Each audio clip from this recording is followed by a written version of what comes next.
some ninjas and brothers on them fences. 23 and 1 out, praying at that commissary hit before it run out.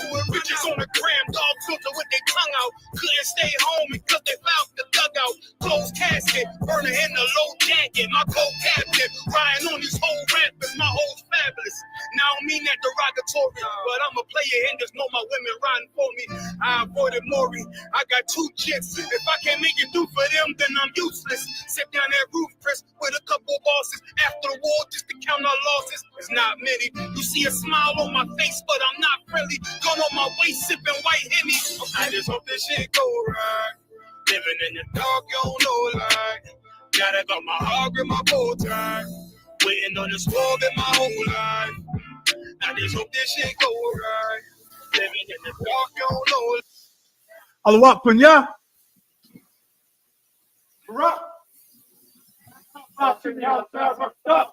Yabashima Shabrakathum. Can y'all hear me? Come on, sir, we can hear you. Most High Christ, Most High Christ. What's going on, Israel? You know what I'm saying? So I'm covering for General Hyman tonight. You know what I'm saying? I might not be as good. Y'all have some patience with me. You understand?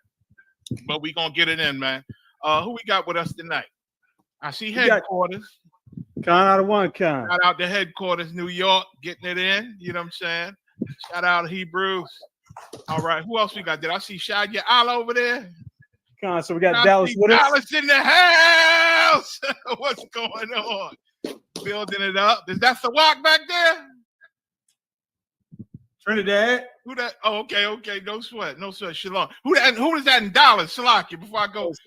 Is that Ash the walk back there? Oh no, he looked like a brother named Ash the walk. Live, sir. Okay, no sweat. I see him now. No sweat. Shout out Dallas. What's going on? Who else we got? You got Trinidad here with us. What's going on, Trinidad? Big man down. That school is beautiful, man. That school is beautiful. Who else? Florida in the building. Okay, Florida in the house. What's going on, mighty man? What's going on, sir? And that's it. Let's get it on. That's it for now. Okay. No sweat. So again, we going what I'm gonna talk about. I'm gonna talk about, you know, keeping our zone holy, keeping this school holy, man. That we all then chose to give our life to build. You understand? I want to thank the Most High and Christ first, Yahweh Shai, for commanding General Yohana first and foremost. You understand? The only man under the 4 head priests, you know, that the Lord put the spirit on. He put the spirit on these head priests to raise this school up back in 1969 after Abba Bivens. After a brother named Masha, you know, Masha left for whatever reason to do his own thing, and he left the school, and it went to the 4 head priests who commanded General Yohana was under at that time. You understand? Brothers made me aware that there's a guy they got brothers in Houston.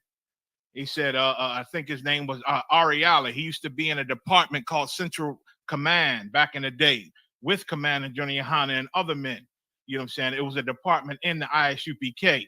But again, when Masha left and started some, I think HOI or some bull crap, some Christian Israelite group, when he left, I think they stopped Central Command, and I know that cat Ariala, he had left with them. But brothers made me aware that he's still trying to teach brothers the Bible in Houston, probably other areas too. But and in his mind, and there's a lot of brothers do this, they leave the Isupk, they leave the truth, start some old Christian nonsense, add a bunch of Christian philosophy, and still think they keep their rank. Like they in a whole nother thing, saying a whole nother, like this cat, he went Christian years ago. I saw one of his recordings or something. The brother sent me a recording of him or a tape I heard, and boy, it was so Christian the way he was talking. I think he now wants to accept Esau. He don't think Esau is so bad, and it's a whole bunch of things they change. But when it comes to who I am, yeah, I'm so and so. I was back at the old One West. Guess what? The old One West did not die like you wanted it to. You understand? It kept going, and we still rocking it out. You know, we One West, you hearing One West right now. And I hope a lot of you watching, man. And they say one of his sons, I guess, is over one of their I don't know what you even call them, little clubhouses over there in Houston, you know what I'm saying? Which, and I know they watching. All of them Christian Israelites watch the classes at the ISUPK because they need to understand the Bible. And they can't understand the Bible without us. And they listen to us. Then they go front in their classrooms like the Lord gave them this breakdown. You understand? When they got it from Officer Shadia Allah, and they got it from Captain Yatazak, and they got it from Captain Tawar and Captain Tazaria. They hear your breakdowns in your classes, Hebrews, and then they go front with their little men to try to get some followers like the Lord gave them this understanding. You understand? They still claiming they rank. You can't do that. Once you leave the ISUPK, you understand? If you got a cover, you should give it up. Like a brother just posted recently. Give your cover up if you disagree with us. You don't believe what we believe. We so wrong and we so evil. We the Pharisees and Sadducees. Give that goddamn cover up so we can hang it on the ceiling. Where we put the graveyard. We made the ceilings our graveyard where we hang your covers because that man did earn that cover. He dead now. You don't let Satan influence him.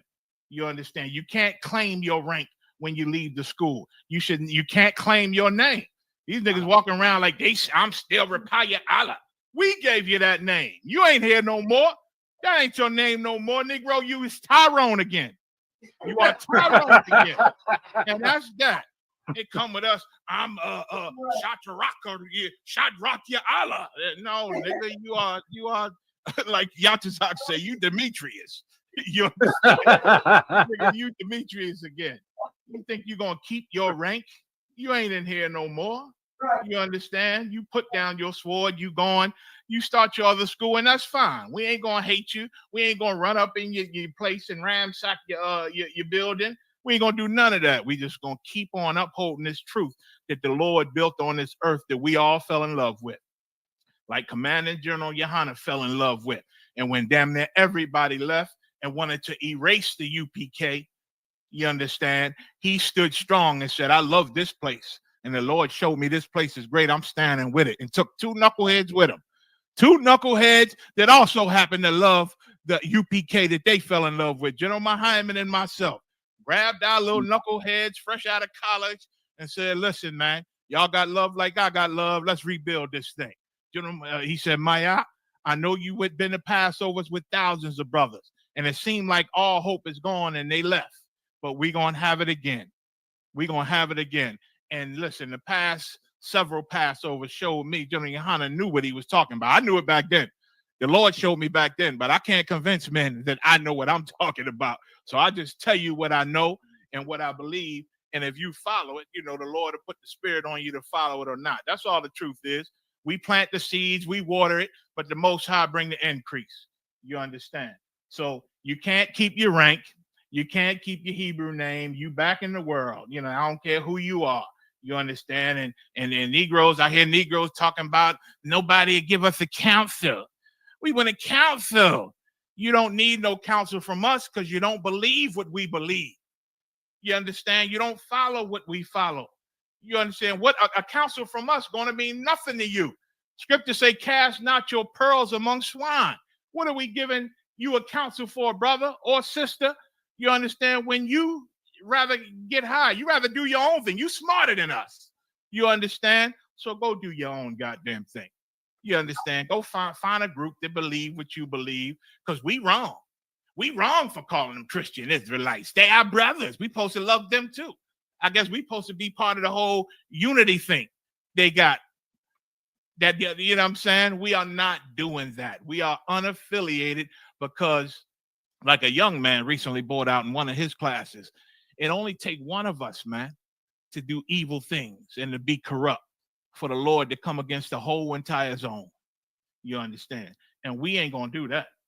Commander Junior Yohana taught me not to do crime, not to be a criminal, to obey the laws of this land and do right and put these scriptures in my heart and my chest and live these scriptures. Don't just talk about it, but live it. And that's what I do.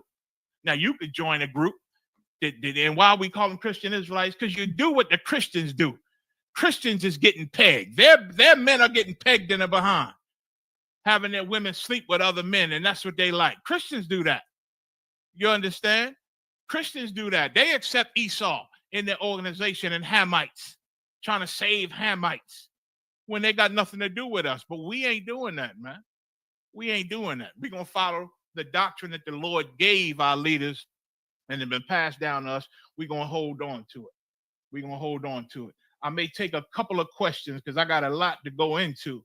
And I know I ain't going to have a lot of shit. I might as well say we might probably go past the time. You understand? And so I thank the Lord for Commander General Yohana and bringing me and General Hyman up under him. And then the Lord brought General Hazayan on with us. We met that old crazy cat. He's on the chat now. Old General Cabal. General Cabal was trying to kill everything when we met him. We had to calm him down. Said, put your gun away, General. Put your gun away, Cabal. Put it away. Stop trying to kill everybody. We couldn't go eat in the beginning with Cabal because he would threaten everybody's life in the restaurant if they got our food wrong. And you know, and Commander Juliana and myself, we understood that they will spit in your food. So when Cabal went off on him, we had to go somewhere else. All right, we out. We apologize. We gone. We had to go find a whole new place. It took about a year for Cabal to calm down and stop trying to kill everybody that was against us. You understand? But that was heavy, man. We needed that spirit. The Lord brought up that spirit in his own, and now he one of the generals in this school because we need General Cabal. We need him because he's a genius beyond belief, technical with every damn thing. Keep all our business and records in order. You know what I'm saying? They keep you brothers in order. I hear him every week. These are the cities that missed the damn check-in. Check in with the general, man. Stop playing games, captains and camp leaders. You understand? Do your thing. Like we was called here not to be common. We was called here. Let me see. We was called here to do what we was taught, man. And Commander Junior Yohana, he was taught a certain thing. And whether they changed it or not, or left or not, he kept that going, man. He kept that going. He honored his fathers. You understand? And I'm going to honor him. And I'm going to keep it going with him. You know what I'm saying? And roll with him. And we ain't changing the doctrine. We ain't bending for nobody. We ain't folding for nobody. We're not going to acquiesce. Y'all look that up. We're not going to acquiesce for nobody. We're not going to smooth it out because it's going to make you feel good. We're going to keep the doctrine. They mad at me. I would never follow a man that used the word fuck. He said fuck. Because I made a damn post and I said fucking scared everybody. I said, they don't know what the fuck you doing. And they said, oh my God, what'd he say? And everybody crying and Christian Israelites, I can never follow nobody who talked like that.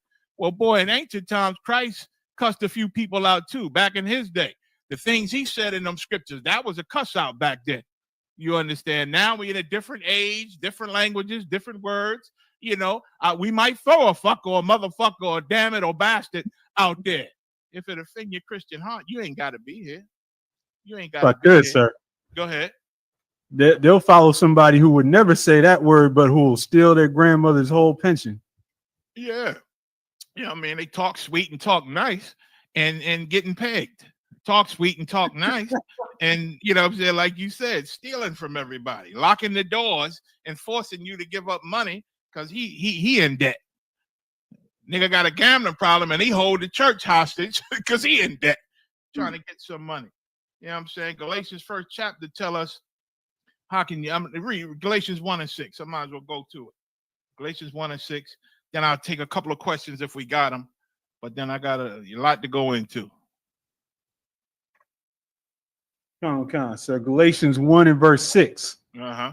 I marvel that ye are so soon removed from him that called you into the grace of Christ unto another gospel. Like Paul was their teacher, man. He was their father.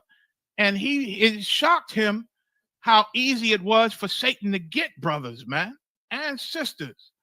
You know what I'm saying? And remove them from the gospel that they were taught, from everything Paul taught.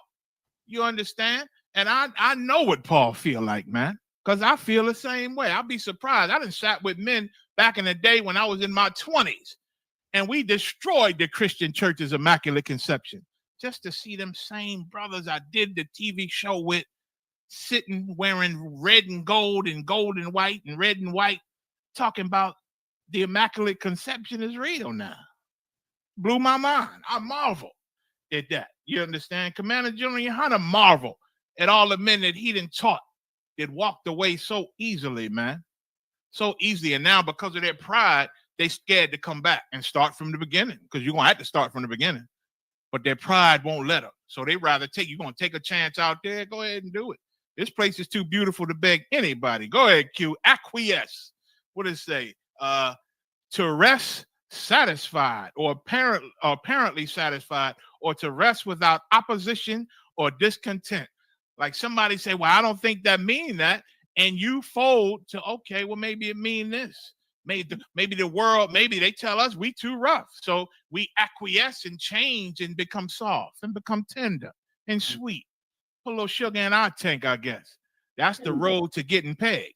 We ain't doing that. You understand? We ain't doing that. Read on, 7th verse. Sir, verse 7. Which is not another.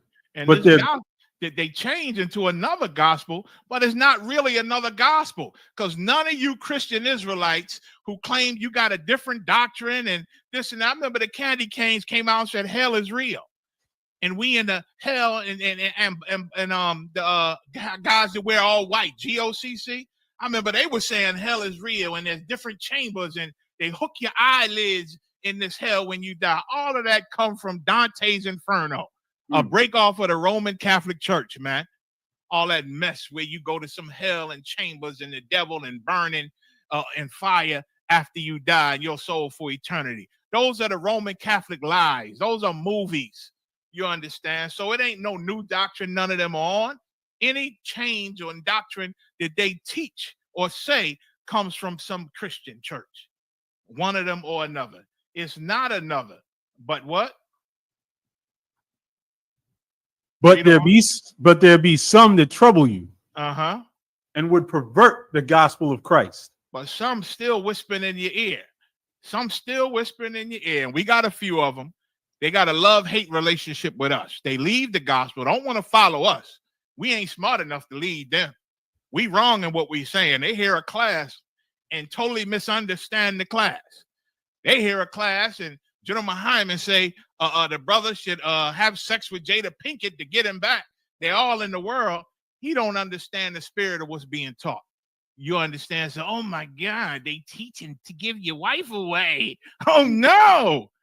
What the hell you scared of? Your wife on her way out or something? You think we got something to do with it? No, that bitch leaving you because you a sucker. You understand? You a sucker. That's why she leaving you. We ain't got nothing to do with that. We don't know her. You know what I'm saying? We ain't trying to convince her to leave you. We don't teach a woman to leave her man. You understand? Now, if she come to us and say he trying to get me to peg him, we're going to say, sister, do not peg him. We're going to teach you to obey the law.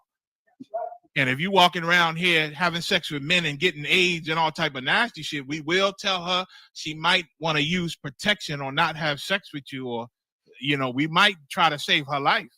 You understand? But we know sex is marriage. That's who you chose. So your doctrine ain't another one. And you got suckers out here trying to convince you that, you know, Isupk is wrong. We done withstood every doctrine, every Christian Israelite group, every organization that then came against us from 1969. And we still here, man.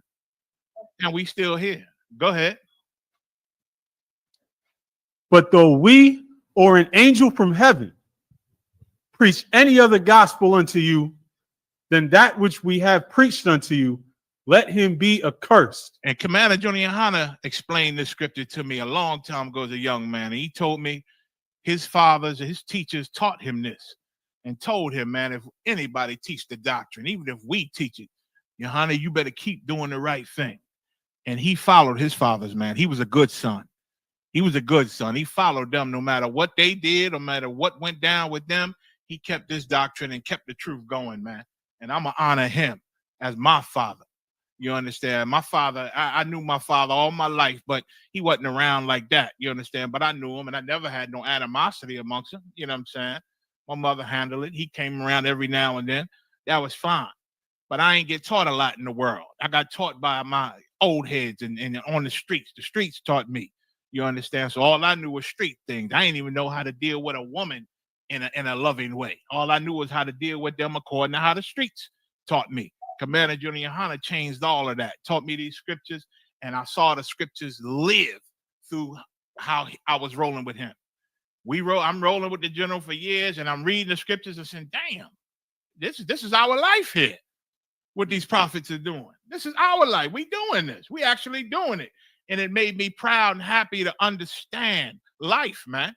Because before the truth, you don't understand life. And that's why niggas get high mostly. They don't understand why the white man's so evil. They don't see a way to get out of it. They don't see no changing. They don't think the white man can be beat. They don't think nothing defends us because they don't. We a nation undesired. And if you don't understand God's plan on how we got here and then understand how to get out of it, shit, you'll get high too. You'll get high too. But they taught him well, and he stood with these scriptures, and he stand with the Most High in Christ, and I'm going to do it too. And all the generals behind him going to do it. And I pray you captains and officers, you do it too, and you stand strong, and you stay loyal, because the Lord don't need none of us. So before I get into it, what time is it? I'll take one or two questions if we got questions in the room or online real quick. Con. So we have a question in the comments. Trooper Zakar says, Shalom, how about you? How Shabrakatah? Checking in from Dallas, Salakia, Ottawa. Can you break down 1 Timothy chapter 5 and verse 11 through 12? Come, 1 Timothy, let's get it. Let me get it with you. 1 Timothy chapter 5 and verse 11. Anybody got it? 11 and 12. Okay, no sweat. All right, let's get into it. Go ahead. 1 Timothy chapter 5, verse 11. Start at 10. Come on, sir. Verse 10. Well reported of for good works. Mm-hmm. If she have brought up children. And it's talking about widows. Let not a widow be taken into the number under 70, having been the wife of one man. Go ahead. Come on. If she have lodged strangers. So she got a good reputation. She has been reported that this is a good sister here. You understand? She done brought up children. She done raised her children. She done had her husband once upon a time. She done took in strangers. She done done good works for the brothers. Go ahead. Come on. If she have washed the saints' feet. Uh-huh. Meaning catering to the brothers. Go ahead. If she have relieved the afflicted. Mm-hmm. Go ahead. If she have diligently followed every good work. And listen, in the Isupk, we got sisters like that, man. Brothers know that they ribs, since they not priests, they can't go on the streets and they can't do lectures. They need something to do. You understand? Our ribs need something to do. Like my rib, she real good at creating things, little knickknacks. She do little baby showers, and she make a whole bunch of toilet paper somehow. She make it look like a cake. She did a baby shower recently, and the people was trying to ask could they get a slice of the cake, but the cake was made of toilet papers and things. She good at decorating and doing things like that, and doing little events like raffles. I think she just did a raffle. A brother in Delaware just won some type of tablet and a whole bunch of things that go with it. She do things, try to raise money for the school and different things. And I allow her because she needs something to do, and she good at it. She's very good at it, and you'll know what your wife is good at. A lot of sisters help with the clothing giveaways and the food giveaways. A lot of sisters do those things. So here, these widows, they ain't got no man, so the school becomes their man. The priests become their man, and they do good works and got a good reputation. Read on. Khan out of Khan. Verse 11. But the younger widows refuse. Mm-hmm. For when they have begun to wax wanton against Christ, they will marry. Right. So, but the younger ones, it says refuse for when they have begun to wax wanton against Christ, meaning become busybodies. They young, these young sisters a lot of times. You just got to be careful with them. Like the Lord say, fathers got to keep a hand over their daughters' heads. To keep a hedge around them and keep them. You got to keep them humble. In other words, you got to watch them. You understand? Because they'll become wanting. They'll wax wanting against Christ. They'll go out of the spirit. In other words, you understand? And they'll be looking for a man. It's better that they get a man in the UPK. Don't you be wandering and, you know what I'm saying, end up getting a brother outside of the school. You understand? You brothers, you got, marry these sisters, man. They looking for money. You think they here because the scripture's so heavy. They here for you. They here for you. You know what I'm saying? And when they're young and ain't with their man no more, now in these times, it ain't really widows no more. It's just, they done broke up with their man because they didn't know no better. They not in the school. You understand? And of course, against Christ just meaning they ain't in the truth. They're not in the truth. If you're not in the truth, then, you know what I'm saying, you eating what Christ said not to eat, eating what you're doing the things the Most High Christ said not to do. So you're basically against Christ. You're doing things against yourself, against Christ. Go ahead. Khan, Khan. Verse 12. Having damnation because they have cast off their first faith. Their first faith. And like I said before, it ain't a lot of young sisters in the school now that their husbands died, that are actual widows. You know what I'm saying? That are actual widows. But it's mainly focused now. We just focus on these young sisters and how they come in. A brother said, I think it was Captain, I think it was Houston camp leader, said something heavy that these sisters that's in the school, you got to represent well, man, and be a mother to these young sisters that's coming in, because they coming in. Young brothers, young sisters, they coming in. And a lot of you, when these sisters come in, they come in because they want to find the Lord. They want to change their life. And they heard that we the place where you change your life. We the place where you become something new. And when they come in and meet you, you throwing them a little shade because you think you better than them. You think you got rank over them because you've been in the school longer than them. And you throwing shade to these youngsters, or they seeing you and your neck going. And you say, yeah, well, something, all the things you sit to say, you a bad influence on these young sisters, man. And you'll have them not fight to change, and you'll have them stay the way they are. You understand? And they'll wax wanton against Christ. You understand? And so it says, you read 12, right? Yeah, having a damnation because they have cast off their first faith. That we ain't got a lot of young widows in our school, for whoever asked the questions right now. You understand? But at this time, Paul was dealing with sisters who might have had husbands that died. You understand? And they were young. And now they trying to learn that, they didn't learn already with their husband. Now their husband gone. They need another husband, in other words. They need a man. So, in other words, let's get these young sisters some men, because that's what they here for. They here looking at you, finding out who they like the best, who class they like the best, who smile the best, who got the best teeth, who got the best physique. It don't even matter why they want a man up in here, but ain't nothing wrong with getting a man up in here. Hope that answers the question. Any more? Come on, sir. Brother says, Shalom, my Lord, if I may I have a quick breakdown of Ecclesiastes chapter 21, verse 23 through 24, Baba Bashar Watawati. No sweat. Ecclesiastes. What's that? Chapter 21. Where am I? Chapter 21. Hold up. I messed up. Slaki, give me a second to get it with you. Go ahead. Slaki, sir. I think the brother meant Ecclesiasticus. Ecclesiasticus. All right. No sweat. No sweat. All right. So we're going to go to Ecclesiasticus, which is in the 14 books that the world took out of the Bible, but we got the Bible with it in there. It's called the Apocrypha, and you can get a whole King James Bible from Genesis with the Apocrypha in it. Ecclesiasticus, chapter 21, and then I might have to jump into my subject. And what verse? Chapter 21, verse 23 through 24.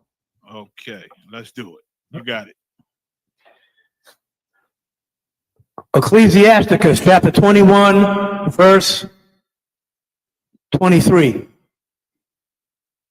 A fool will peep in at the door into the house, but he that is well nurtured will stand without. Go ahead. Verse 24.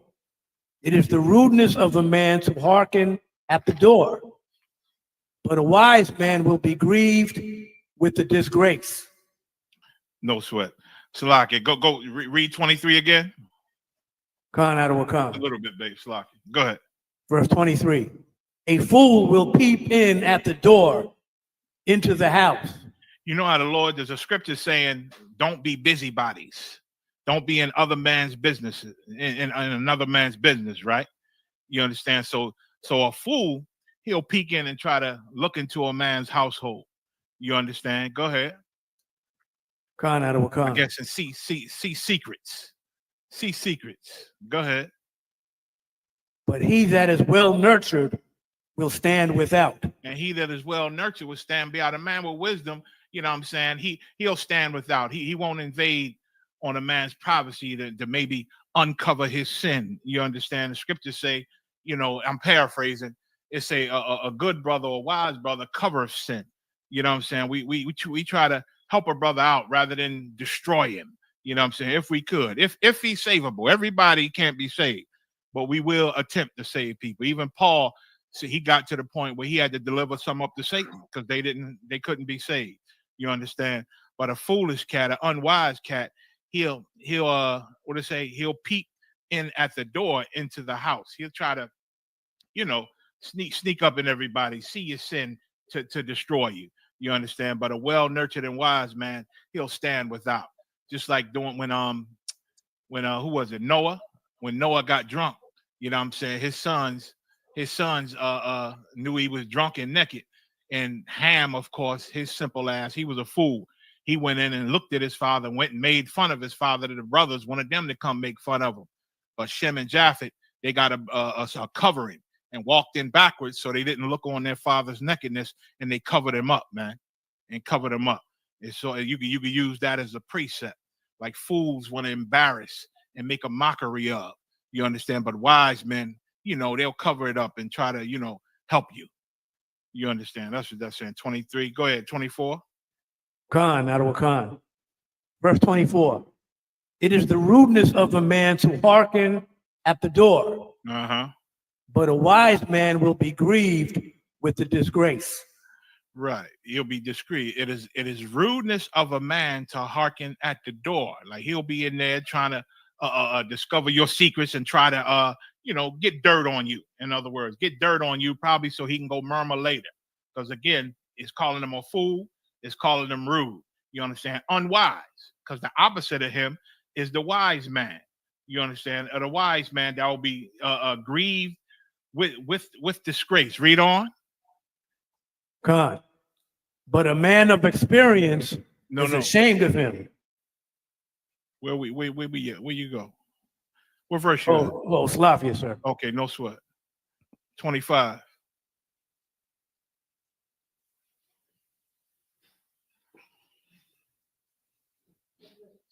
You with me? Khan, sir. Verse 25. Okay. The lips of talkers will be telling such things as pertain not unto them. But the words of such as have understanding. Right. So again, it said a wise man will be grieved with the disgrace. You know what I'm saying? A wise, like, is rude and is foolish to try to, you know, embarrass men. Try to embarrass men, especially of your family, and especially in this school. We'll bring it to today. In this school, is rude and foolish to try to embarrass a brother that's in this school. You understand? But somebody wise will be grieved with the disgrace, which is part of, I'm gonna go into a little bit of that later. You know what I'm saying? They'll be discreet. Wise brothers. We got some wise young brothers in here. And we got wise captains, we got wise officers, you know what I'm saying? And they, you know, they see things in the school and they handle it the right way. You understand? Some brothers don't handle it the right way. You understand? And these wise brothers see it not being handled the right way, and that disgrace grieves them. It grieves them to be doing foolish things like, you know, I've been seeing in the last couple of weeks. And the lips of the talkers will be, what did it say? The lips of talkers do what? Will be telling such things as pertain not unto them. Like, yeah, this ain't going to help you. Ain't got nothing to do with you to say those things or to utter those words about a man or a sister that's in this school. It's not going to help you. It's not going to help them. Do things that's going to help the situation. Read. God. But the things as pertain. But the words. Slavic, sir. But the words of such as have understanding are weighed in the balance. Are weighed in the balance. Why? A wise man will see something if he see it. Now, he won't go out his way to try to see your sin, but if he see it, he'll think of the wise way, the protocols. He'll think of how our king taught us to handle it. What's the protocols of the school? How do I handle this without disgracing the brother, without disgracing the sister, without, being rude or embarrassing anybody? How do I handle this the correct way? So that's what that's saying. I hope that gives you understanding on that. Sluggish, sir. Go ahead. General Q asks if we can read 22. No sweat. Where we at? Go ahead. Read 22. Do 21. Go ahead. Beginning of verse 26. Read Ecclesiasticus 21 and 21. Khan, sir. Verse 21. Learning is unto a wise man as an ornament of gold. And that's the beautiful thing. Some cats come into the school and then get to a point where they think they're smarter than their teachers, or they're no better, or like we ain't got no understanding. We've been doing this 30 years myself. Damn near. Commander Johnny Yohana, hell, forget about it. Damn near from the beginning. And you think your understanding is better than ours?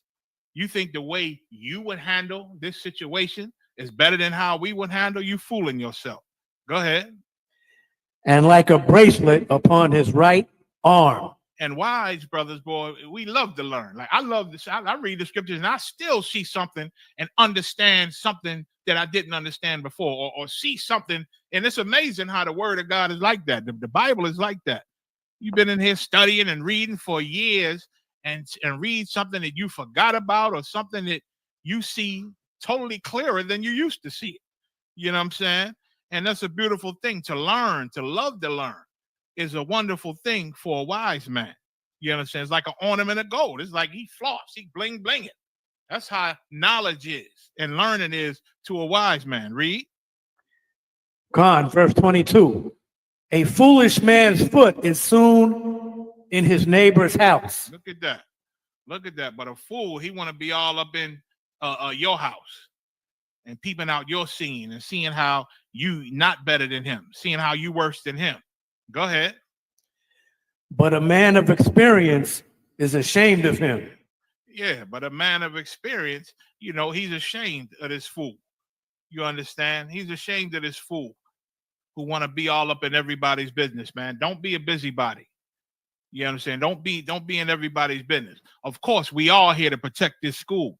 And if you see something, if you see something that seem out of the spirit, that seem foolish, and I use the words I've been hearing lately, weird and goofy. You see something weird, you see something goofy, yeah, you see something out of the spirit and all that, that's an offense, because that ain't supposed to live in this house. You understand? You attack it. You follow the proper protocols. I hope that was it. Q, just let me know. I'll take maybe one more question. Real if quick, you got shout it. out Atlanta in the building. Most High in Christ. Shalom, Atlanta. Baltimore. Be more in his house. What's going on? That's my main man right there. What's going on, Hebrew? Shalom, Lord pressure. Shalom. Go ahead. Chicago joined us as well. And Chicago in the building. Most High in Christ. Shout out to Chicago. That's Big Priest zone. No sweat. And all the brothers under him, man, handles their business. Go ahead. Most High in Christ. A brother asked, Salaki, sir, if I may, with your grace, Sadawan, get a general breakdown on Romans 10 and verse 4 through 7, sir, about the shot. No sweat. Romans 10, verse 4 through 7. No sweat. Whenever y'all got it. Come on, sir. Romans chapter 10 and verse 4. For Christ is the end of the law for righteousness to everyone that believeth. No sweat. Who can tell? Who can take a shot at what that means? Christ is the end of the law. Because Christians read that, and of course they say we ain't under the law no more. We ain't got to follow the law. We can eat pork. We can eat shrimp. You understand? We can eat shelled fish now. We ain't gotta celebrate the Passover. We can celebrate Christmas. We can do what the hell we want. We're not under the old law. They always talking about how much we're not under the old law, but boy, the law of tithes never go away. The law of tithing never go away. That ain't part of the old law, I guess. Getting that money. You understand? That ain't part of the old law. Well, it is part of the old law, and the old laws are still in effect. You understand? But what does it mean Christ is the end of the law? Akim. Where you young brothers at? Can I get some more ice, baby? Anybody? If not, I'll break it down. But anybody want to take a shot? Salaki, sir. Go ahead. What city? Headquarters, sir. Okay. No sweat. What? Okay, no sweat. I see. Go ahead. That we would no longer be punished on the spot. Okay, not quite. You on it though. You on it, but not quite. Not quite. Not that we would be punished on a. What does it mean? Christ is the end of the law. Go ahead. Salaki, sir, if I may, do it means if you follow Christ, you won't be punished by the law? If you follow Christ all the way? Basically, I'll give it to both of y'all. No sweat. He's the end of the law, not the law meaning thou shalt not sleep with your neighbor's woman, and thou shalt not lie, thou shalt not covet. Not those laws. The law is talking about is like the police. How we call the police the law? Here come the law. Here come the law. That's what Christ is the end of. That grace that he gave us is the end of somebody running up on you and chopping your head off if it's a Christmas tree in your house. Like y'all can celebrate Christmas at the end of this year. Ain't nobody gonna come cut your head off. The priest ain't gonna come and arrest you. You understand? You can get away with it. So he's the end of the law because of the grace that he gave us. The law meaning the punishments, the judgments of the law. You understand? So both of y'all was on it. Read. Train straight.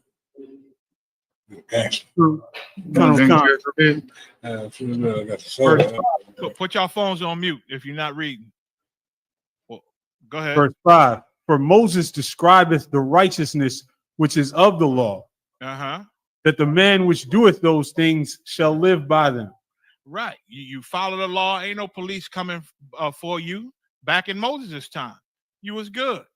You know what I mean? You obeyed the laws. You didn't break any. So you ain't have no priests coming up on you with judgment. Go ahead. But the righteousness which is of faith speaketh on this wise.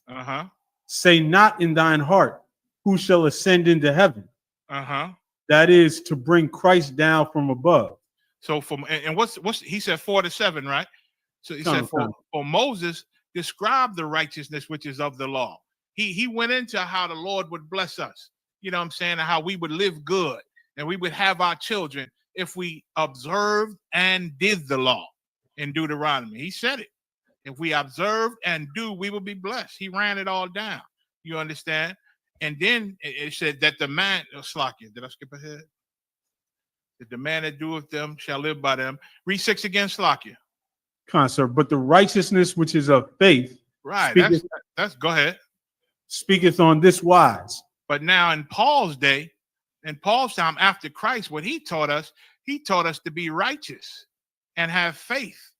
And that righteous faith, because we didn't know, I didn't celebrate Christmas in my life. I ain't gonna lie to you. I done made a tree. I done bought my kids back in the day. Wait, not the ones that y'all might know of, but I got older sons. And I done bought a Christmas gift or two, accepted a Christmas gift. You know what I'm saying? I didn't went to an Easter egg hunt. I done did things to piss up the Lord, you piss off the Most High. You understand? But now I can walk around and be righteous in my mind because I have faith that my king died and the Lord ain't gonna remember that old me that died. He ain't gonna remember that. I have faith. You know what I'm saying? Go ahead. And it speaks on this wise. That faith through Christ, knowing what he did to give us another chance so we ain't got to be judged by what we did in the past. Read. Say not in thine heart, who shall ascend into heaven? Now we ain't got to figure out, well, who gonna make it to heaven? How are we gonna make it to heaven, man? We done did things that's wrong. You understand? Go ahead. That is to bring Christ down from above. And spiritually, it's like pulling Christ down. Like he ain't do what he did. Like he didn't walk this walk, get murdered on this earth, and then go up there and receive all the glory that the Lord gave him. Like it tell you in the book of Daniel, when he was brought before the Ancient of Days, and all the glory he deserved and earned. It's like, like saying his grace ain't real. What he did ain't real. You understand? Read. Or who shall descend into the deep? Uh-huh. That is to bring Christ up again from the dead. Or who going to hell? Who ain't gonna make it? You understand? Who the Lord gonna look down on? You understand? Read. But what saith it? So the word. Go ahead. The word is nigh thee, mm-hmm. even in thy mouth and in thy heart. That is the word of faith which we preach. Like now we live through faith. You understand? We live through faith. You know what I mean? Christ died and then he rose again. So we ain't got to worry about who going to make it. So we ain't got to worry about death like Christians do every day. There's a prayer they teach the kids. Now I lay me down to sleep. I pray my Lord the soul to keep. Because everybody worried about dying because we don't know the Most High. We don't know God. You understand? But in the UPK, you can rest it in your heart that we work for the man that controls life or death. We work for him. You know what I'm saying? As long as you work for him and please him and do what them scriptures say and follow the protocols, man. You know what I'm saying? That Paul said, whether I live for Christ. Whether I die for Christ. So you ain't got to worry about death every day. Hell, if I go tomorrow, I'll see you on the chariots. Lord will. Y'all just see me on the chariots and keep this work going. You understand? So we ain't got to worry about that. We ain't got to worry about what they teaching us about some fiery place when we die. The fire coming right here on the earth, man. Right here on the earth. You understand? So, you know what I mean? That's mainly what it's going into. You know what I'm saying? And they say read 8 again. Sir, verse 8. But what saith it? The word is nigh thee, even in thy mouth and in thy heart. Like we done been taught right. The word is close to us. It's in our chest, man, in our heart, in our mouth. And we know what we talking about. You know what I'm saying? We know the white man is the devil. Can't nobody turn us from that. We know how to get out of here. We know the Lord is coming and we got to be patient. He been patient with us and our hard-headed behind. We can't be patient. We can be patient. You understand? We got the word. We got the truth. It's in your mouth. It's in your heart. Read. That is the word of faith, which we preach. Right. And that's what we teach, man. Brothers arguing with the Jewish man. The Jewish man, he don't believe in Christ. He don't believe. So that's the problem. We don't believe in no Messiah. That's part of Judaism. Well, we ain't in Judaism or whatever. We not part of that. We the real born blood royal 12 tribes of Israel. We are the real Jews, man. Not Jewish. You understand? And we understand the tribes, and the Lord then gave us all the secrets, man. He revealed all the secrets to us, and we understand. And we understand. Hell, and if it's something we don't understand, we can get on the phone and make a call. Hell, I run the Commander Junior High all the time. Sir, what is this saying? Is this another level? What is this talking about? And that's that. You know what I'm saying? And that's that. So I'm gonna try to begin to go into the some of the things I wanted to talk about tonight. You know what I'm saying? I know, of course, everybody know we tout being brothers and, being, brotherhood is a weapon, and we understand that and we know that. And, the Most High in Christ, he gave us the brotherhood and how to accomplish the brotherhood and told us how to do it. But time and time again, I'm seeing brothers fail at it, man.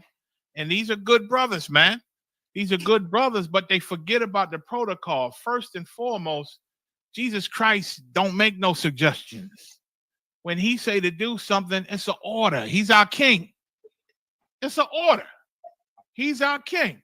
He say do this, and Christ said to do it, but I think because I love this brother, I ain't gonna do it like that. Well, you out of order, man, and you part of the problem. You part of the problem because our king gave us orders. I'm going to start with this. Matthew 22 and 35. Whoever get it.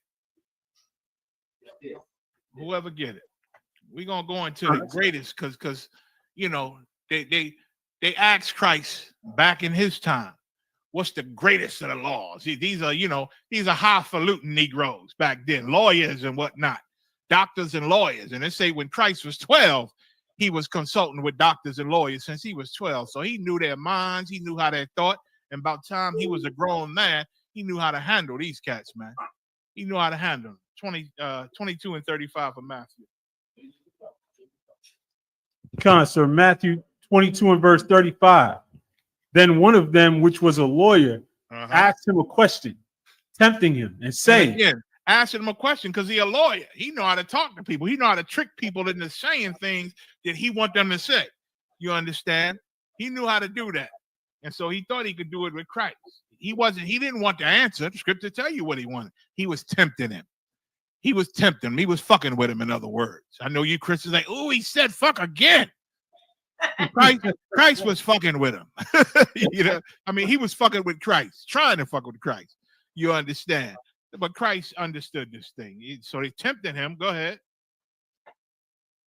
And saying, Master, which is the great commandment in the law? Out of all the commandments, what's the great commandment? What's the top commandment of the law? Go ahead. Jesus said unto him, Thou shalt love the Lord thy God with all thy heart and with all thy soul and with all thy mind. Go ahead. This is the first and great commandment. Because what does this do? If you love the Most High with all your heart, your soul, your mind, and we all heard the scripture before, but if you do that, then you're going to think of the law. You're going to think of what he put in this Bible. Scriptures say the scriptures was written for our learning. And learning in the Isupk, you should be learning from the mistakes of our ancestors. It's a lot of mistakes in that Old Testament. And we're supposed to learn from it, man. And better ourselves and not have to go through those same things again. You understand? You had people murmur against Moses, and the Lord made them leprous. The Lord made them leprous, man. There was people that murmured against David, mad, and things happened. Murmured against Moses again, and the ground opened up. You understand? The ground opened up. So it's things that happened that David committed. He committed a sin. And the Lord forgave him, but he took his son, man. He took his son from him. Yeah, and we're supposed to learn from these things. And the laws, we're supposed to learn how to follow them. That's what Christ made it clear. Christ made it clear on how to follow them with a good conscience, man. Not just doing it every day and then going and doing the same sin over and over again. We're supposed to learn from it. Christ told a whore. They bought Christ a whore, and she was a whore. Christ said, I'm going to forgive you because all these brothers walked away and they couldn't condemn you because they know they didn't did shit. Yes, I said shit. They didn't did shit. And they walked away. You understand? And Christ said, they ain't condemn you. I'm not going to continue to condemn you either, sis. Go thy way. And the heaviest thing he said to her was sin no more. That's what everybody missed. Sin no more, he told this sister. Because next time you might not get this mercy. You might not get this mercy. He didn't tell her it was okay what she did. It was right what she did. He said, go your way. I'm going to forgive you. But don't do it again. Don't do it again. You understand? Read. And the second is like unto it. Thou shalt love. He said that was the first and great commandment. Now the second is just like the first. Like you love the Lord with all your heart, your mind, your body, and everything. You constantly thinking on what's right. What would the Most High be pleased with? What would he be pleased with? That's the first and great commandment. Go ahead. Somebody else get Leviticus 19 and 17. Read on. Thou shalt love thy neighbor as thyself. And the second is just like the first. Love your neighbor as yourself. Love your neighbor as yourself. How is that just similar as the first one? Why is that similar to the first one? Somebody also, I know I called Leviticus 19 and 7. Somebody get that scripture in 1 John 4 and 20. 1 John 4 and 20, and just hold that for me. Why is loving the Most High with all your heart, mind, and soul and body? How is that just like this second one, which is love your neighbor as yourself? It's like it, sir. Go ahead. Because that's key way that you show that you love the Lord. One more time. Because that's a way that you show that you love the Most High. You that's how you show, because all of the Lord's law is to make you be a brother with your brother and a sister with your sister. What was thou shalt not steal? Don't lie. You know what I'm saying? Don't covet. The Lord, them laws is to make you a brother. You know what I'm saying? To keep our family intact. That's what the Lord's laws is about, keeping our family intact. You understand? And loving your neighbor as yourself. A lot of the world get confused on neighbor. They think because Mr. Hong live across the street that God is talking about loving him too. Mr. Hong, who owned the Chinese spot. You understand? They talking about Fufu, who lived 2 blocks down. You know what I'm saying? He comes sometimes, and during the block parties and things, he comes sit his stinking food on the grill. You know what I'm saying? You think that's your neighbor. You understand? I'm gonna show you who your neighbor is. But first, who got First John, I think, 4:20? 1 John 4:20. Uh-huh. If a man say, I love God, and hateth his brother. Like, you can't front with the ISUBK. You ain't gonna front with me. And you ain't gonna front with Commander General Yohana. We see right through you. General Mahyman, General Hodge, General Shawamar, General Gatham, General Cabal, and a whole slew of captains, man, that are wise beyond belief. We see your nonsense. You ain't gonna front to us like you love the truth and love the Most High, and you ride or die. I'm ride or die 10 toes deep. I'm 10 toes deep, one west till they bury me. Oh, I don't hang with that brother because of this. Oh, I don't like that brother because of that. You ain't fooling nobody. If you can't get along with brothers, or you hating brothers in this school, then you don't love the Most High, man. Read that again. If a man say, I love God, go ahead, and hateth his brother, yet you speaking against your brother in this school, part of this body, go ahead. He is a liar. And this is the Bible, man. This is the scriptures telling you to your face. This is the book that John wrote. You a goddamn liar. You don't love the Most High. You don't love the Most High if you can't even get along with your brothers, man. Because Christ just said the first commandment is loving the Most High with everything you got. The second is just like it. Loving your brother as yourself. Why? Because the Most High look at you like a sucker when you acting like you love him so much, but you can't even love your brother. You can't get along with your brother. You can't make peace with your brother. You can't go to your brother and try to work it out and then have a council to fix the brotherhood, to fix this family. You a liar, man. You lying to yourself, and you only fooling yourself, because everybody see it. Everybody see it. So that's why the first great commandment is just like the second one, which is love your neighbor as yourself. And let's clear up the neighbor part while we got it. Leviticus 19 and 17. The book of Leviticus, chapter 19, verse 17. Mm-hmm.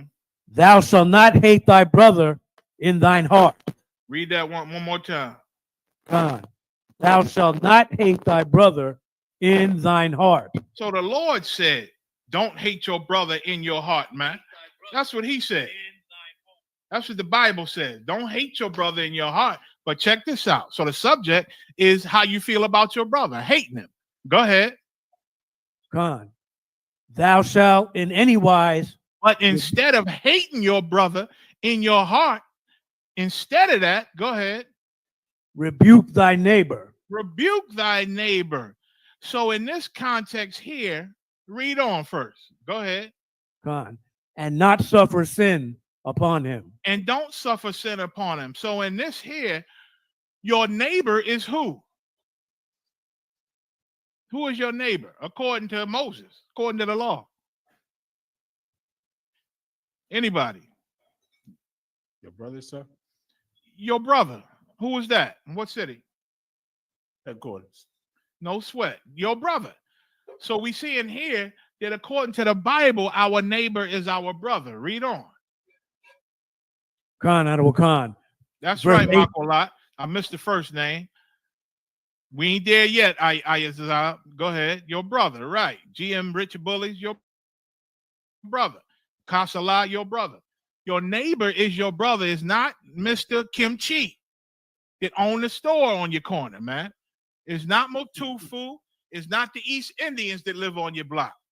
You understand? Those are your modern day. They call them neighbors. They just live close to you, which I'll be surprised if they really did, because they ain't in the ghetto with us no more. They didn't roll out of there. You understand? But your neighbor is your brother. Go ahead. Khan, verse 18. Thou shalt not avenge, nor bear any grudge. Don't avenge, don't punish, in other words. That's why the Lord say, judge not, lest ye be judged. You understand?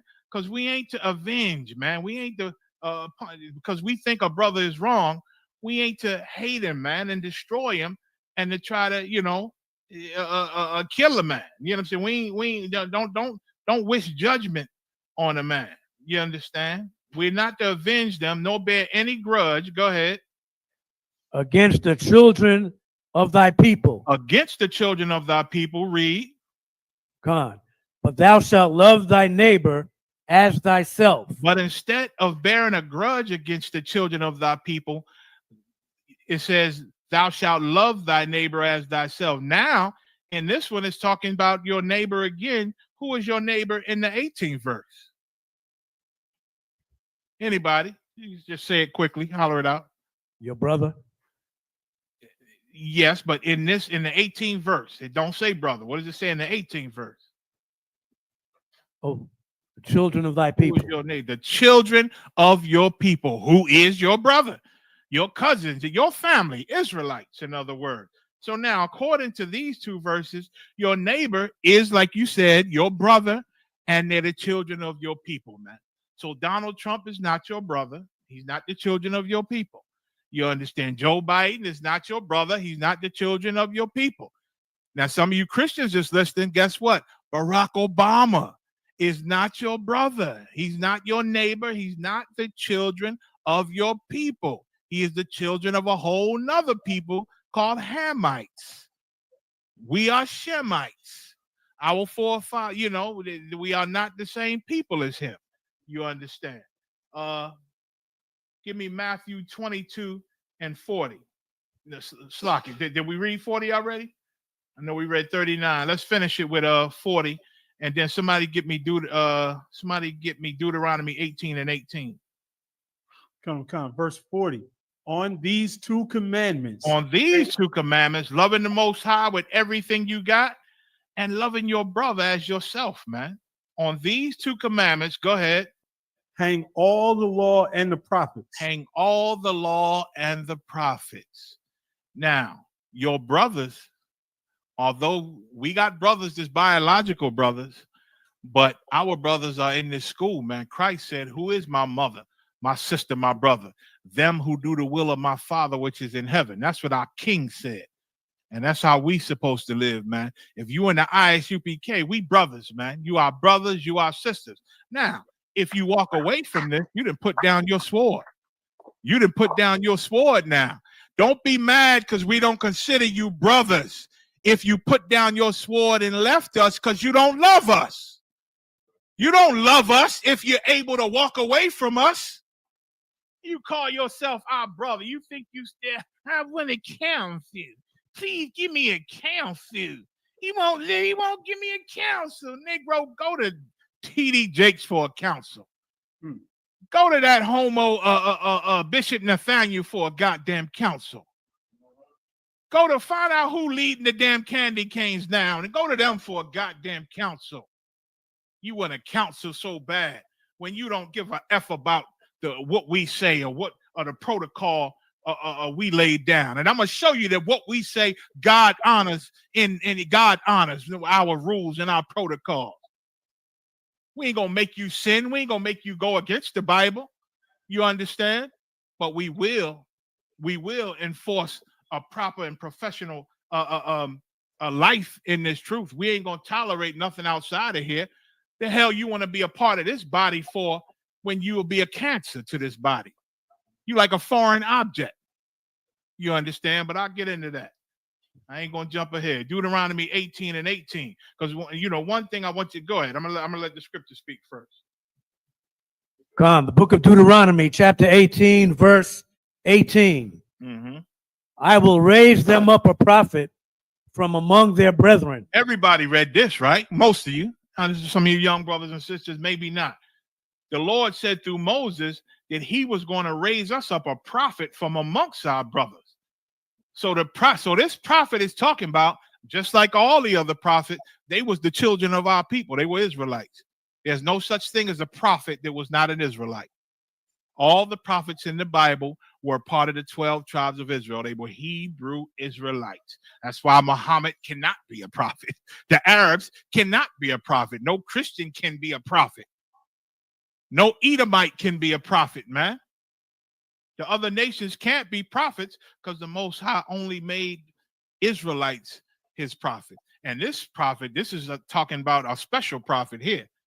He talking about our king right here. This prophet, he told us he was going to raise up from amongst our brethren. Jesus Christ was born of a brother named Joseph and a sister named Mary. You understand? Joseph was the king of Israel. He was a king without a throne. He had to work and be a slave under the Romans. He was a carpenter.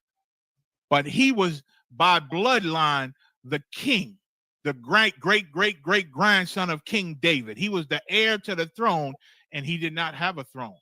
And Christ was born to him. You understand? This prophet from amongst our brothers, go ahead. Like unto thee. Like unto thee. Talking to Moses. He was an Israelite. Go ahead.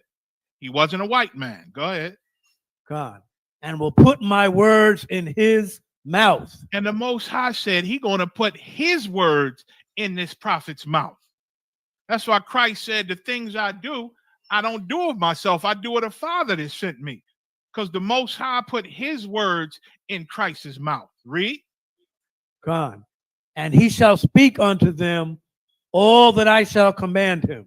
And this prophet here, Jesus Christ, our black king, the words he spoke to us, man, was the words that the Most High commanded him to speak to us. Go ahead. God, verse 19. Uh-huh.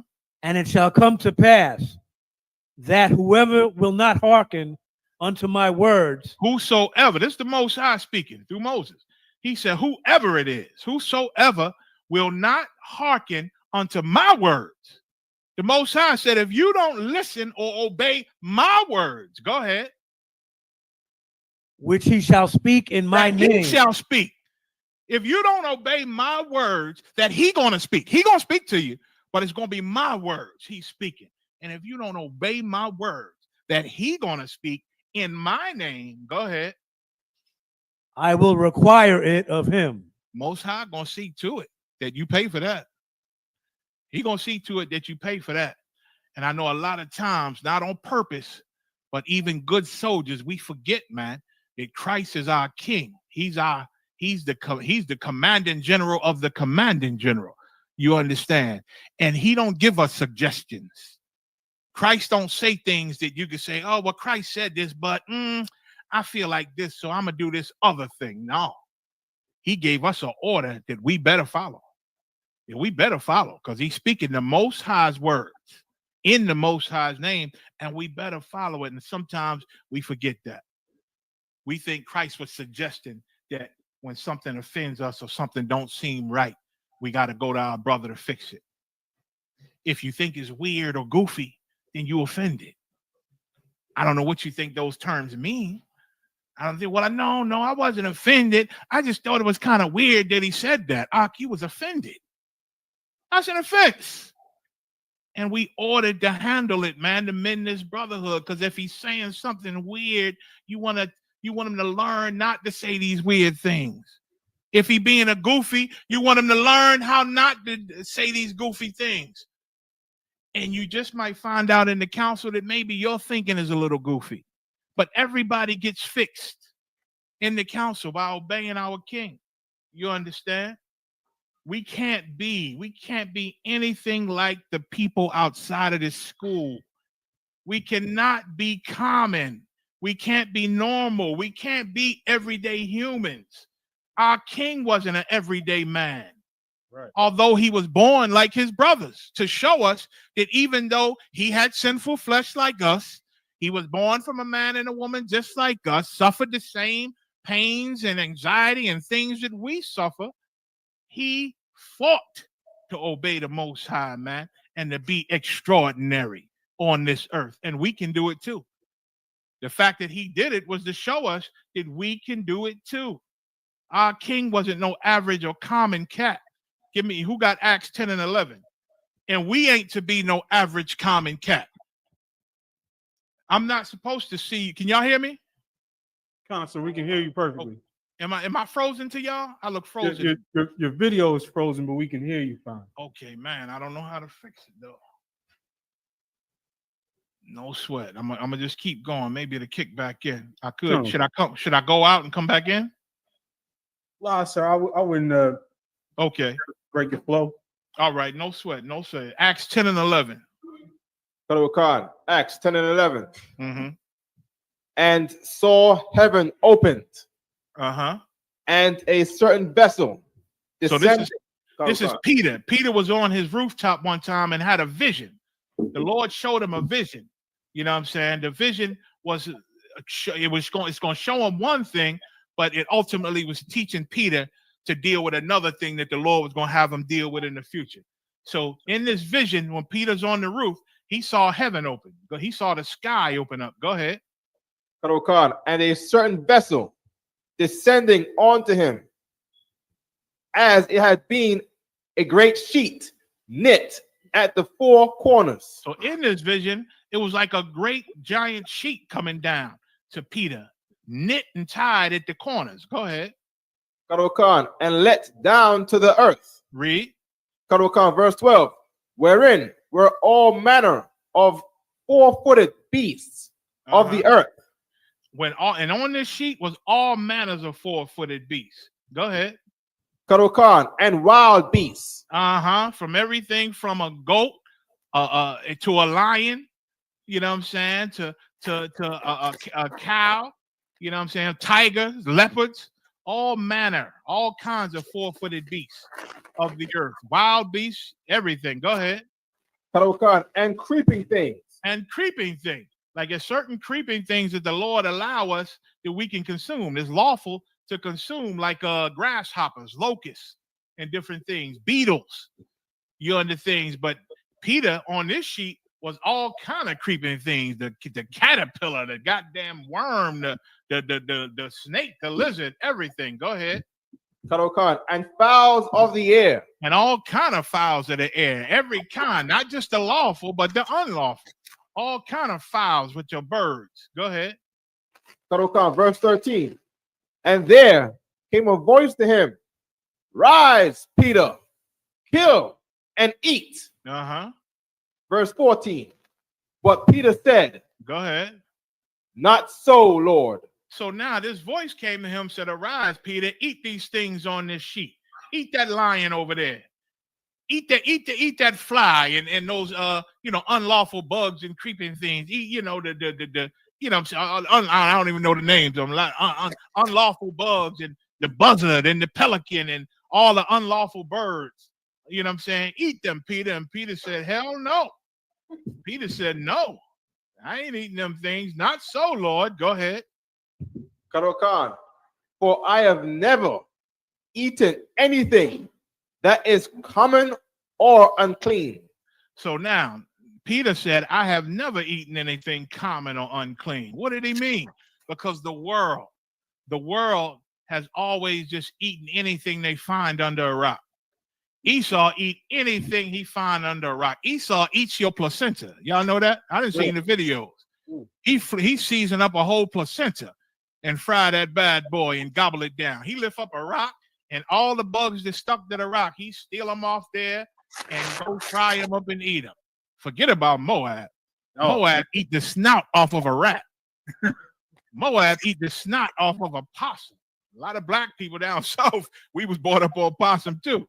You understand? But them things are unlawful. And Peter said, hell no, I never ate anything common or unclean. Meaning what? The Lord saying in Leviticus, he put a difference between the unclean things and the clean things for us. Those unclean things are common. It's what the common people eat, man. The common everyday human eat whatever tastes good, whatever you can make, whatever you can season up and put in the pot, they'll eat it. But our life ain't supposed to be like that, man. You come up in the UPK, we got to live like Christ. We got to live like Peter, man. We don't eat common things that everybody else eat. And we can't act like common everyday people, man. We can't act like they act. We can't treat each other like they treat each other, man. You in the school, then there's a certain way we got to treat each other, a certain professionalism we got to keep to treat each other, man. We not common people in the ISUPK. And you brothers ain't raised up to be common. So when you're speaking about another brother, you know, you're not speaking to a man that's common, and it ain't supposed to be a common. He ain't supposed to be spoke to common. Hey, Aisha, I'm gonna try to go out and real quick. It's gonna be super fast, all right? Con, sir. Gonna be super fast. Let me see how to do it. Let me see. Boop. All right, I'm gonna just go ahead out and come right back in.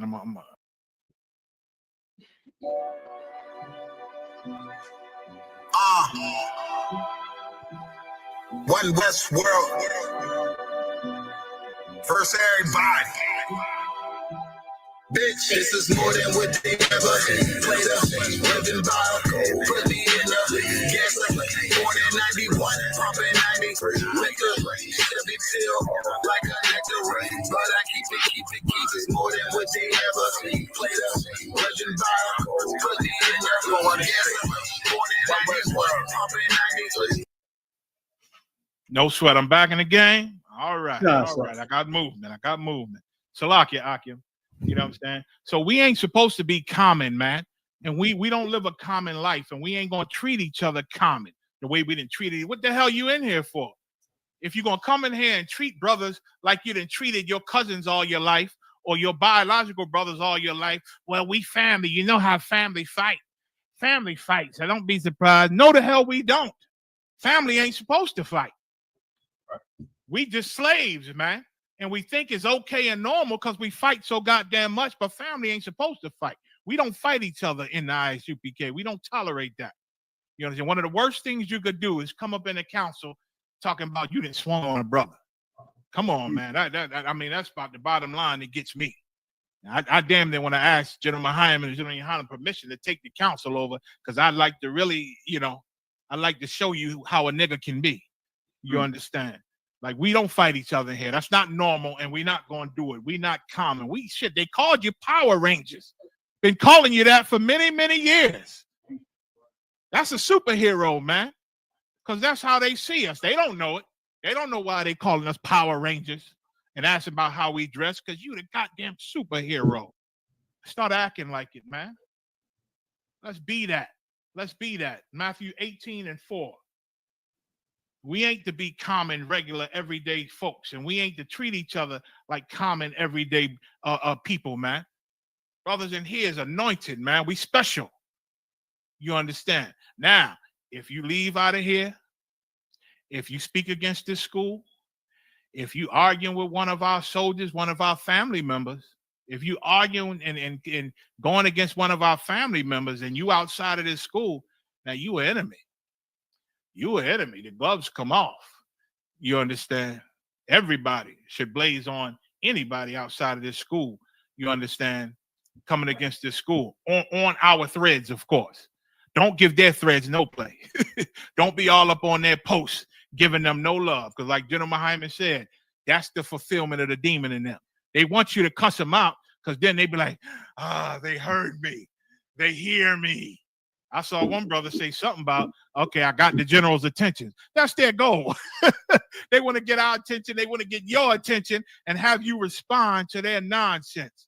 And they ain't doing it because they want to hear the right scripture so they can come back into school and get right. They doing it just to cause division and to be evil. And hell, I'm a conspiracy theorist. Muhammad hate, conspiracies. But listen, I believe that Esau might send a brother or two up in here to cause a bunch of nonsense.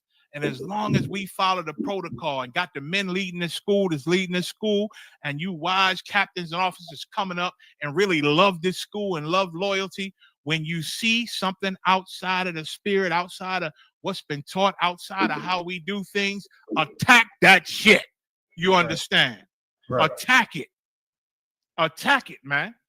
Go to him. Go to that brother. Go to that sister. Hey, sis, when you did that before that, that was a little crazy in Moscow. No, brother. Well, all right, sis, you don't agree. Let's stop. We're going to handle it in council. All right, brother. Don't get into no argument with no brother because he don't agree with what you're saying. He don't agree. Stop it. All right. Hey, brother, listen. Just for the brotherhood's sake, let's hold off. We'll deal with it in council. And everything gets fixed in council. It'll get fixed. You understand?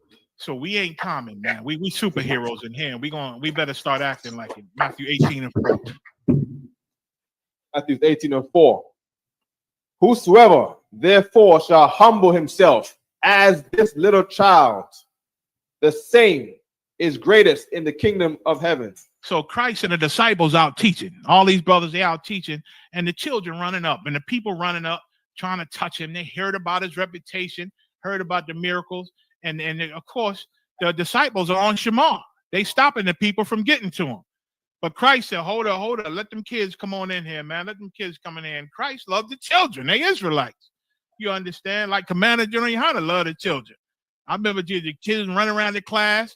Brothers be, hey sis, can you quiet down the baby? Can you, General Yohana teaching? He say, hey, let them babies cry. Let them babies come up on the podium. Because he love them too.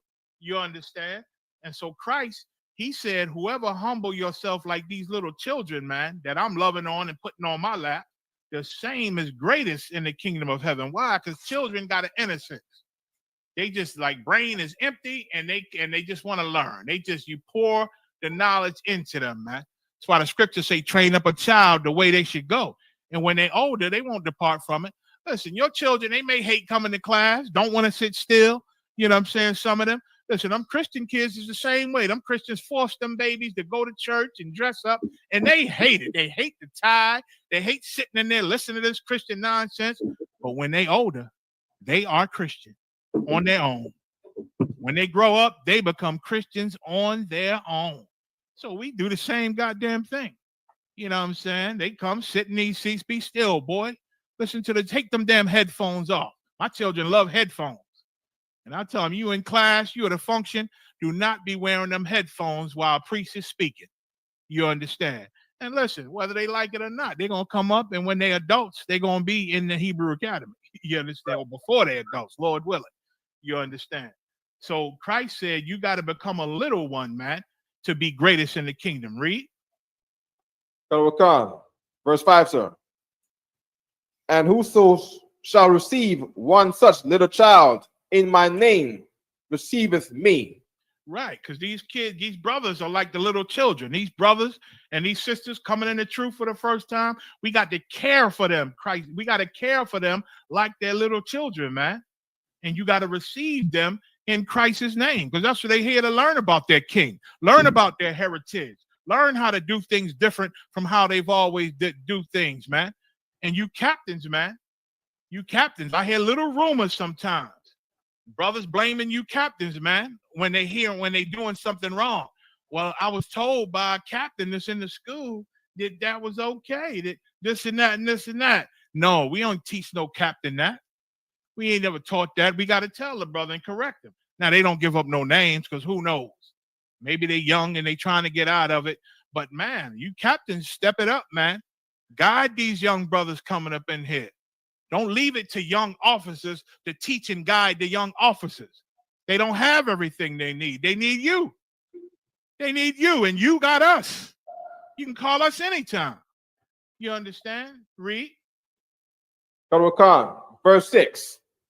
Matthew 18:6. But whoso shall offend one of these little ones which believe in me, it were better for him that a millstone were hanged about his neck. If you teaching these young brothers and young sisters the wrong things, man, and being wrong examples and being alcoholics in front of them and doing things, because we didn't have that before too. Young officers gotta be a witness because a senior officer then got drunk and did something out of order. You understand? Or did some nonsense. And the young man say, well, I knew it was wrong when he was doing it. I know we ain't taught that, but he over me.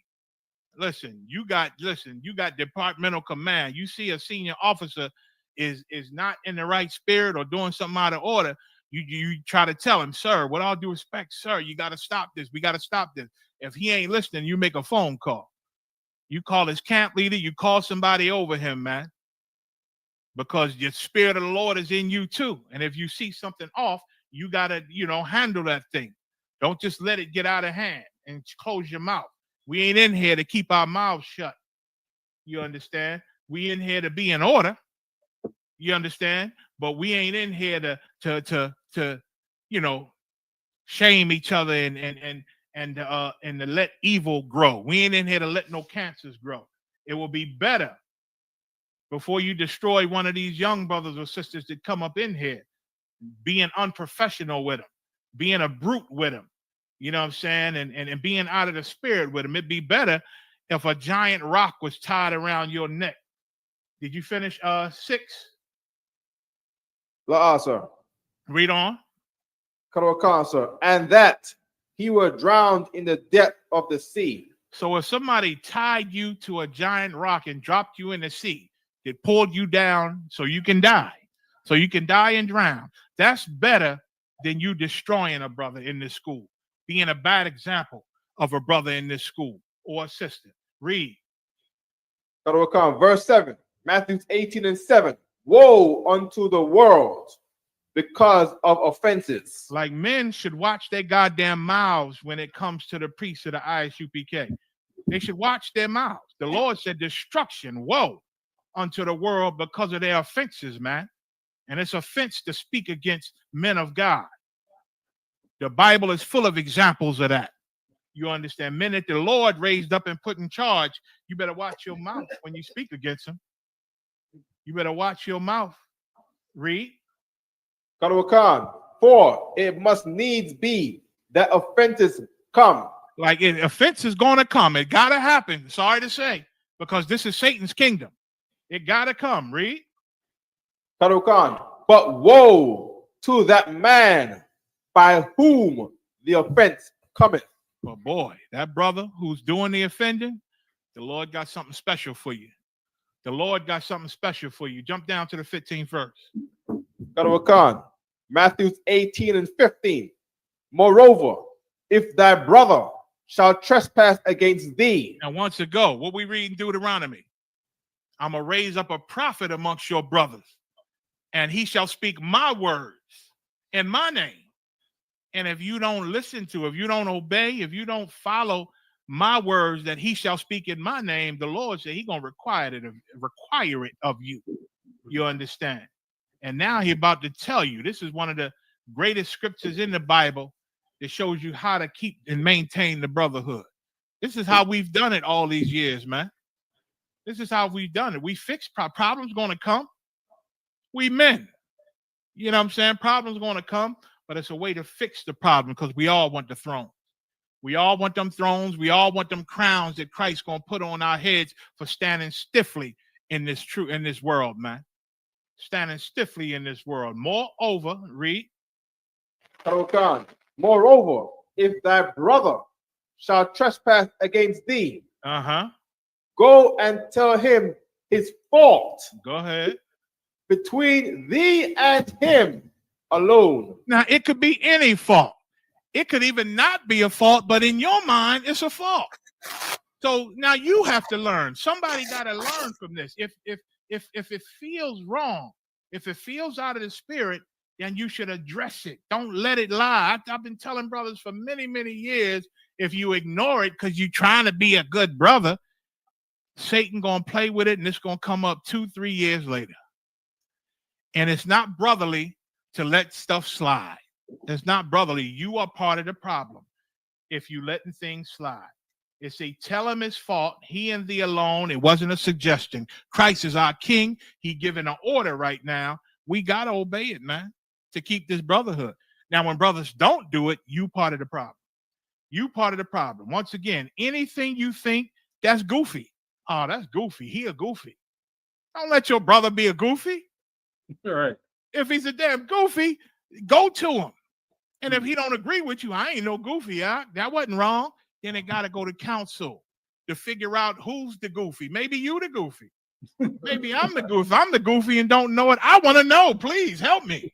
God damn. Don't let me be out here goofing it up in front of the sisters and being a goofy. All right. If he's a goofy, if he's weird, don't let me be out here being weird. Please. Be my brother. Don't let me be weird, man. If he's weird, goofy, out of the spirit, if he's off because you know he's a drunk or he drinks a little too much, you have to attack it. Don't attack him, attack the demon. How? Our king just told us what to do. He gave us an order. Go to him, he and thee alone. If it don't get resolved and the brother don't agree with you and apologize and say he'll never do it again, then you got to go to the 2 or 3 witnesses, which is established in the school. It is the council with the generals and a few captains and all the witnesses. We'll have a council and we'll go through it step by step. Let me tell you, General Muhammad is meticulous in these councils. I could never do a council like him. I could try and I can get to the bottom of it and I can figure out what's what. And I might, and I'll give a right judgment, a righteous judgment, but he catches everything. You come in the council, he'll bring out things you thought you would not have to speak on because they so hidden and they ain't got nothing to do with this. You'll find out in the council that does have something to do with it, and it'll come out. You'll be like, damn, I never thought that is affecting this. I never thought that this is affecting that. And he do it with such love and grace, man. Because I didn't heard demons in council speak roughly to where I get carnal for General Muhammad. I talked to him afterward. I mean, God damn, but she said this, General. He said, hey, that's not my wife. What am I getting upset for? You know what I'm saying? I said, damn. And then he said, she going to call me back and apologize crying. And his phone start ringing while he talking to me.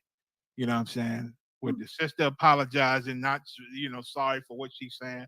And I learned a lot, man, listening to these councils and watching these councils. But he's the best at it, man, with such grace and love in these councils. That's why any brother talking about the council was evil, they don't like the judgment, they don't like this. Who are we? Who going to oversee the generals? Nigga, the Most High will. The Most High will. And if you against these councils in the Isupk, you file anyway. I really don't want nothing to do with you.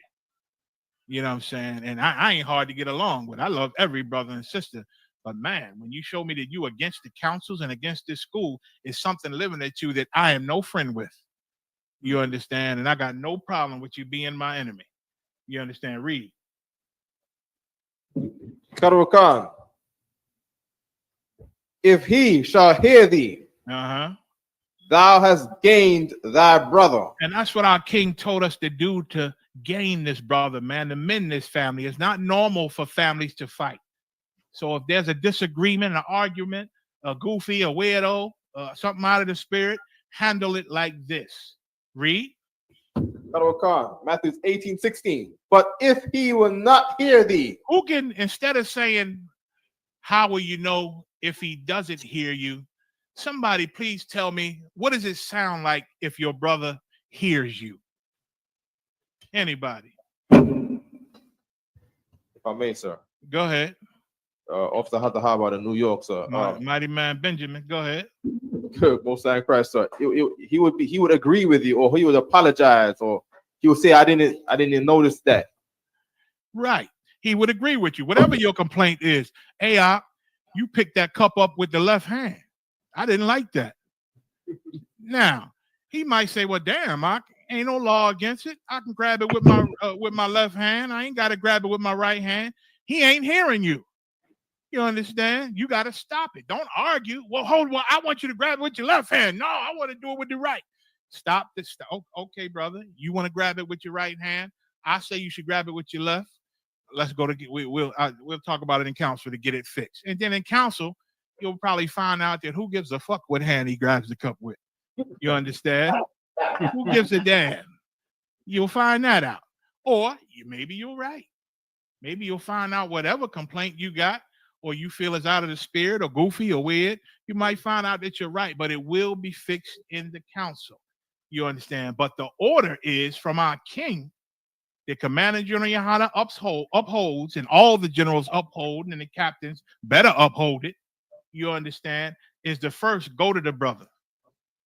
Don't be on no goddamn Facebook talking about what you don't like and what you do like, and what you do and what you don't do, and what you approve of. Who cares, man? Is that building the nation? Who are you building up? Telling the world what you disapprove of and what you don't approve of on Facebook. You ain't building the nation. You ain't bringing nobody in the truth with that mess. You just causing, like the scriptures say, more strife. But if he will not hear you, anything other than you are right, I apologize, is not hearing you. Anything outside of that is not hearing you. Now, if he does not hear you, if he doesn't agree with your complaint, go ahead. Khan. But if he will not hear thee, then take with thee 1 or 2 more, that in the mouth of 2 or 3 witnesses every word may be established. And in the council, you got several men listening to the council, so that every word is established. So if whoever's running the council got to go back, you know, and hell, General Cabal up in there taking notes and everything. So if anybody got to go back, what, didn't you just say this? Yeah, he said that. You know, I heard, no, General, I don't think he said this other thing. You know what I'm saying? All the words will be cleared up in the council. Go ahead. Sir, if I could real quick. Go ahead. Indianapolis asked, Salaki, sir, does a brother have to go to a brother and say the words, I'm offended, or can they just pull a brother to the side and say what they didn't like that was done? Yeah, that, you know, you ain't got to use the exact words. There's no, you know, say these words. Hey, brother, I am offended. You have offended me. We shall take 2 or 3 witnesses. You know, you ain't got to do all that. You know what I'm saying? Just you go to him and you express your concerns or the thing that offended you, or why you think he's goofy, or why you think he's weird. But say it, try to be polite. This your brother. You understand? Don't offend the little one. Try to say it as polite as you can on the offense that you see and the offense that you want to deal with. Now, if he doesn't agree that should be an offense, he don't think he was wrong, he think you are out of line for even being offended at this, then, you know, no sweat, brother, no sweat. Listen, it's all love. Let's, you know what I'm saying, we'll deal with it in council. And then you make the proper calls, and, you know, you go to council. Go to council. You know what I'm saying? Everybody don't respect the council. You know what I mean? You niggas talking about our doctrine is wrong and what we say is wrong, and you a bunch of this, and Isupk is man pleasing and this and that. You ain't gonna respect no goddamn council. So when I hear you crying on Facebook to the world about how you can't get a council, I laugh at you. I laugh at you. Because if somebody tried to have a council with you, I'm gonna say, General, why in the hell are we doing this? I'm gonna say, sir, with all due respect, Commanding General, this brother don't believe what we believe. What the hell are we giving him a counsel for? He's an embarrassment to the counsel of the Lord. You understand? Read on. Khan. Verse 17. And if he shall neglect to hear them. Now, after the counsel is done, if you mad, I done heard Negroes, we have a council and the brothers involved is fine, and the brotherhood is mended afterward. In the council, the brotherhood is mended, everything is fine. And then somebody leaks something in the council to some brother with a demon on him, and now this brother is madder than the people involved in the council. He's mad and starting trouble, and he wasn't even in the council and should have never heard of the council. You understand? Those things happen. But once again, we ain't common folk. We ain't just Christians that lie down or beg or scared to say what we believe. We've been doing this for a long time, and what we believe always wins, because we don't go outside of these scriptures. You understand? And if you think we going outside of the scriptures, it's your understanding of what you heard that's foul. It's just your understanding. You just young. You just don't understand. You don't know the point that's being made. That's all. You're letting Satan whisper in your ear, and you believe him more than you believe us. Fine. There's a whole world out there that believes Satan instead of us. Go be with them. Go be with them. Read on. Matthew 18:17.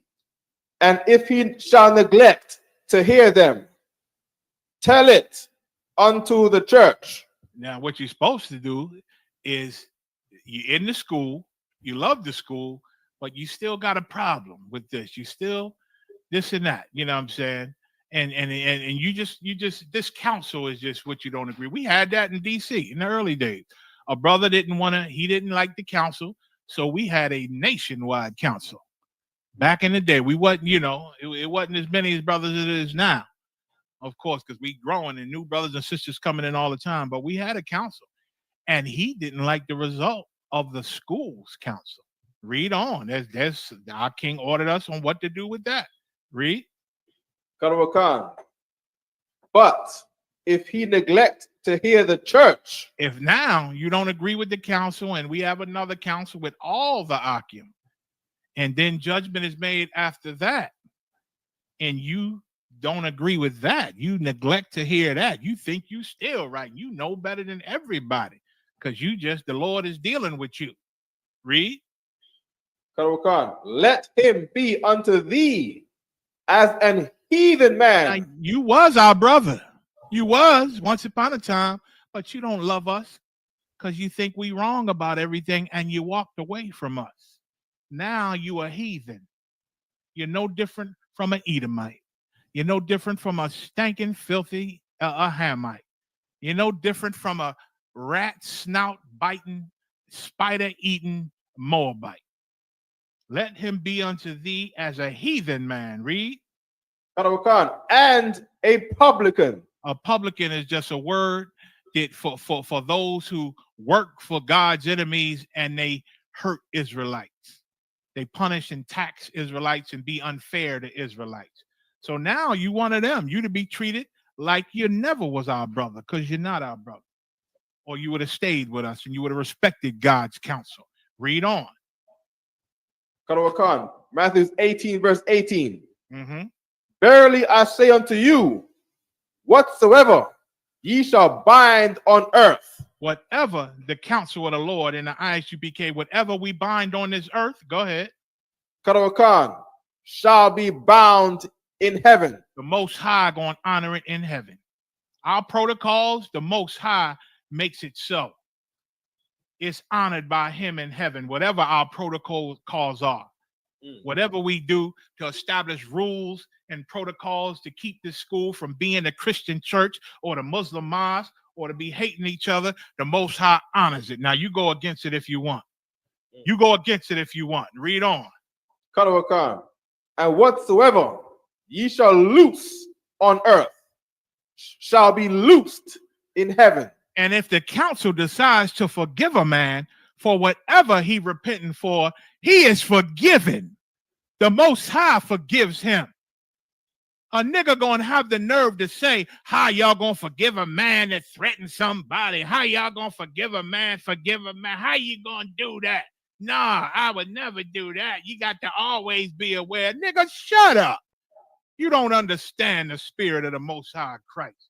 If we loose a man on earth, then he's loosed in heaven. He's forgiven. He's forgiven, man. The hell you talking about? You bunch of snakes, man. Give me a man. I'll stand with a man that said, threatened to kill me and then repented and said, General Mayak, I'm sorry, I was in my wrong mind. I'm this and that. This school that made me better. Salakia. I want to join the Shamar. I want to take the camps out. I want to do this. I'm just going to obey from now on. Now, he done repented, apologized. That's my brother now. You understand? Let's go to war and raise brothers up and bring this kingdom down. Why not? Because he's better than 100 of you fake-ass suckers, man, who come up in here smiling, talking about Yamba Shimel Shah and backbiting brothers and talking against brothers. You ain't to be trusted. You ain't to be trusted. Go to 2 Timothy 2:16. You want to do a bunch of talking and making videos and saying how mad you are and how wrong we are. But you ain't got to be friends and brothers with us. There's a whole world out there before you learn you was an Israelite. And that world is still out there. And mama, she'll kiss you and love you again. I know she hated you all the while when you told her, I don't eat pork, mama, and shrimp no more. You shouldn't eat it either, mama. I obey Christ. He's a black man, baby. Use the devil, baby. But now you done left the truth, right? You ain't part of the ISUBK. Now go tell mama, I don't deal with them no more, mama. I know I'm an Israelite, but I'm going to just follow the laws and keep them myself, mama. Mama going to love you again. Because all her life, all everybody's life in the world, you can be any religion you want. Just don't argue with nobody. Don't say nobody's wrong. And you can do everything you want and claim any religion. There's Israelites out there that eat pork. Hell, I saw a video a little while back where whole cats had Hebrew shirts on, had Hebrew writing on their shirts, had fringes, you understand? Had the menorah, had a ram's horn, and had pots of pork chops. He said he soaked his pork chops in the Pepsi Cola. So his pork chops is right. Had turkey, had a whole pan of ham, and they had Hebrew on their shirts. Talking about Shalom. I forget what feast that they were supposed to be celebrating. Probably was the Passover. Who knows? In their mind. And they had a bunch of abominations. So there's a house for you if you want to still be a Christian or sinner and not obey the laws of God and still say Shalom. There's places for you out there. Go join them. But you will not stand in this house. 2 Timothy 2:16. Anybody? Okay. 2 Timothy chapter 2, verse 16. But shun profane and vain babblings. Watch your mouth. Watch your mouth, especially you brothers in this school, man. Watch your mouth, man. Watch your mouth. I know you've been in here for years, and you know, don't think you can still just say anything. You understand? Let's be professional with each other when you're dealing with somebody in the school. You understand? We teach to be professional with everybody. You understand? Gloves only come off when somebody's trying to speak against this school or stop this school. You understand? Yeah, they had pork with the menorah, sis. That's what I said. I said, hold up. That's Hebrew on the shirts. That's a menorah. I said, hold up. What did the brother say? I had to rewind the video. He said, yeah, and right here is my braised and marinated for our pork chop. I marinated them in Pepsi Cola. I said, what in the holy hell? Like, this world is a lot wicked than I used to think it was. And then after the pegging incident recently, shit, I learned a whole lot. I didn't know the world was this evil in the Israelite world. I knew you were simpletons in your Israelite communities and all your gatherings and all your Christian Israelites, Shabbat, Shalom, and all that mess. And Shabbat, and I can't do nothing on the Sabbath but lay in my bed and eat bologna sandwiches. I knew y'all was weirdos and goofies. You understand? I knew you was out of the spirit, but I did not know you was so evil. And it made me understand why a lot of you don't come in the truth. Because there's no way you can see the ISUPK, hear what we teach, seeing how we operate, and not want to be a part of it unless you hiding, getting your ass busted in. Unless you hiding, sharing your wife with men. Unless you hiding your horrible drug addiction and you don't want to get it fixed. That's the only conceivable way you could even see us and not want to be a part of us, not want to be us. To see us and not want to be us. Read on. So shun profane babblings. Watch your goddamn mouth. Read. For they will increase unto more ungodliness. Like, why make a post speaking against a brother in the school, telling your feelings about him or something he doing? Why do that publicly? Why do it? Our king ordered us to go to him and bring it to council if you feel it's truly out of order. You understand? But to make it public for everybody to read how you feel about this brother, you know what I'm saying? That ain't going to do nothing but increase unto more ungodliness. Read. Verse 17. And their world will eat as doth a canker. Jump to 19. Just going on how horrible it is. Go ahead. Verse 19. Nevertheless, the foundation of God sure, having this standeth sure. standeth sure, It's having standing this seal. sure, man. These protocols in this brotherhood ain't gonna be broken by you or nobody else, in or out of the school. It ain't gonna be broken, man. You ain't gonna destroy this school. We didn't mend it and gave their life to build this brotherhood, and we didn't watch men fail. We surely ain't gonna cause you to cause us to fail. Hell no. We'll get rid of you. Go ahead. The Lord knoweth them that are his. Are his. The Lord know them that are his. He see you murmuring and back talking. Cats throwing side shots. What they say? Man, I made lamb in my own house and unleavened bread, and I got full of lamb in my own house. A Negro, what you saying? Our Passover ain't worth you coming? The Lord's Passover ain't worth you coming? Then stay in your home. I don't even be upset with you. As long as you ain't speaking against the school, you throw all your shots.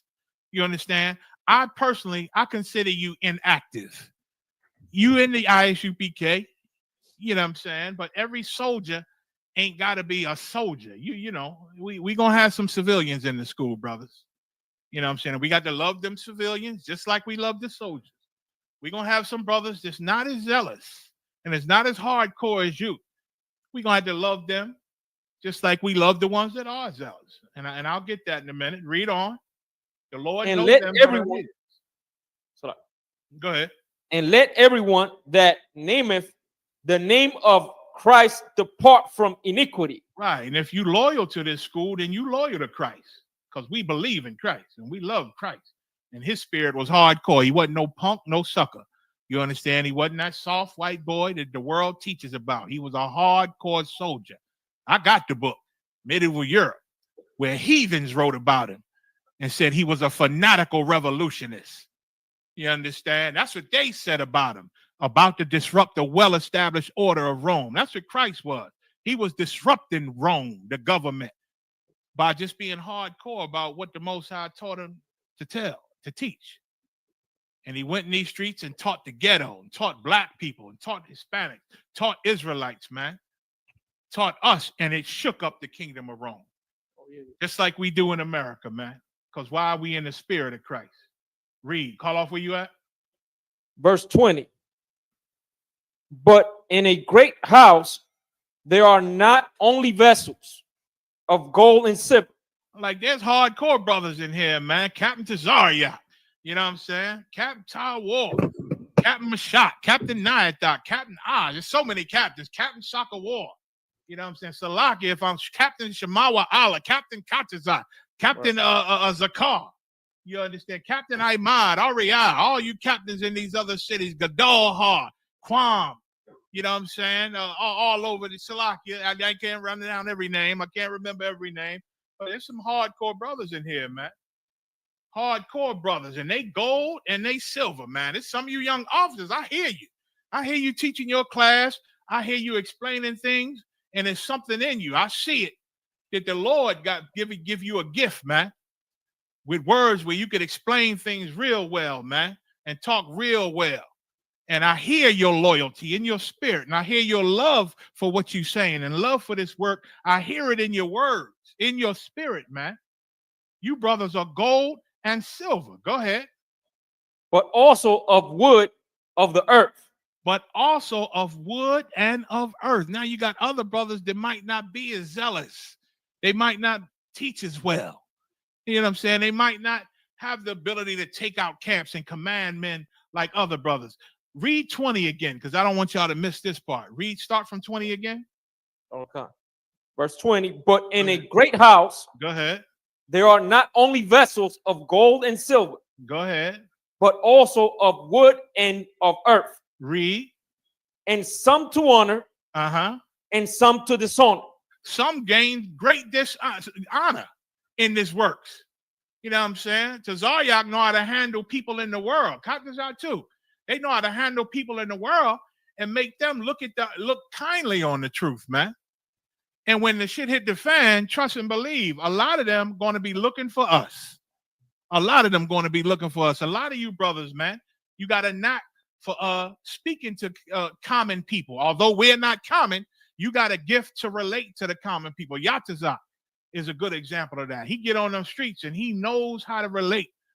He knows how to relate, man. I was watching some videos from the Austin camp, man. A lot of you brothers, man, you real good at relating to the people and showing them their error. They fight you. They fight you because they don't like it. You know what I'm saying? But you brothers are gold, man. You brothers are gold and silver. You honorable. Now, some brothers, they in here, you know what I'm saying, but they might not be as honorable. They might make some mistakes and do things to gain a little dishonor on them. They got to fight. They got to fight to get it off of them, man, and gain a better reputation. Now, I ask any of you, what is this gold and silver? What does it have in common with the wood and earth? And what is these brothers that create honor for themselves? What links them to these brothers that sometimes dishonor themselves? Anybody?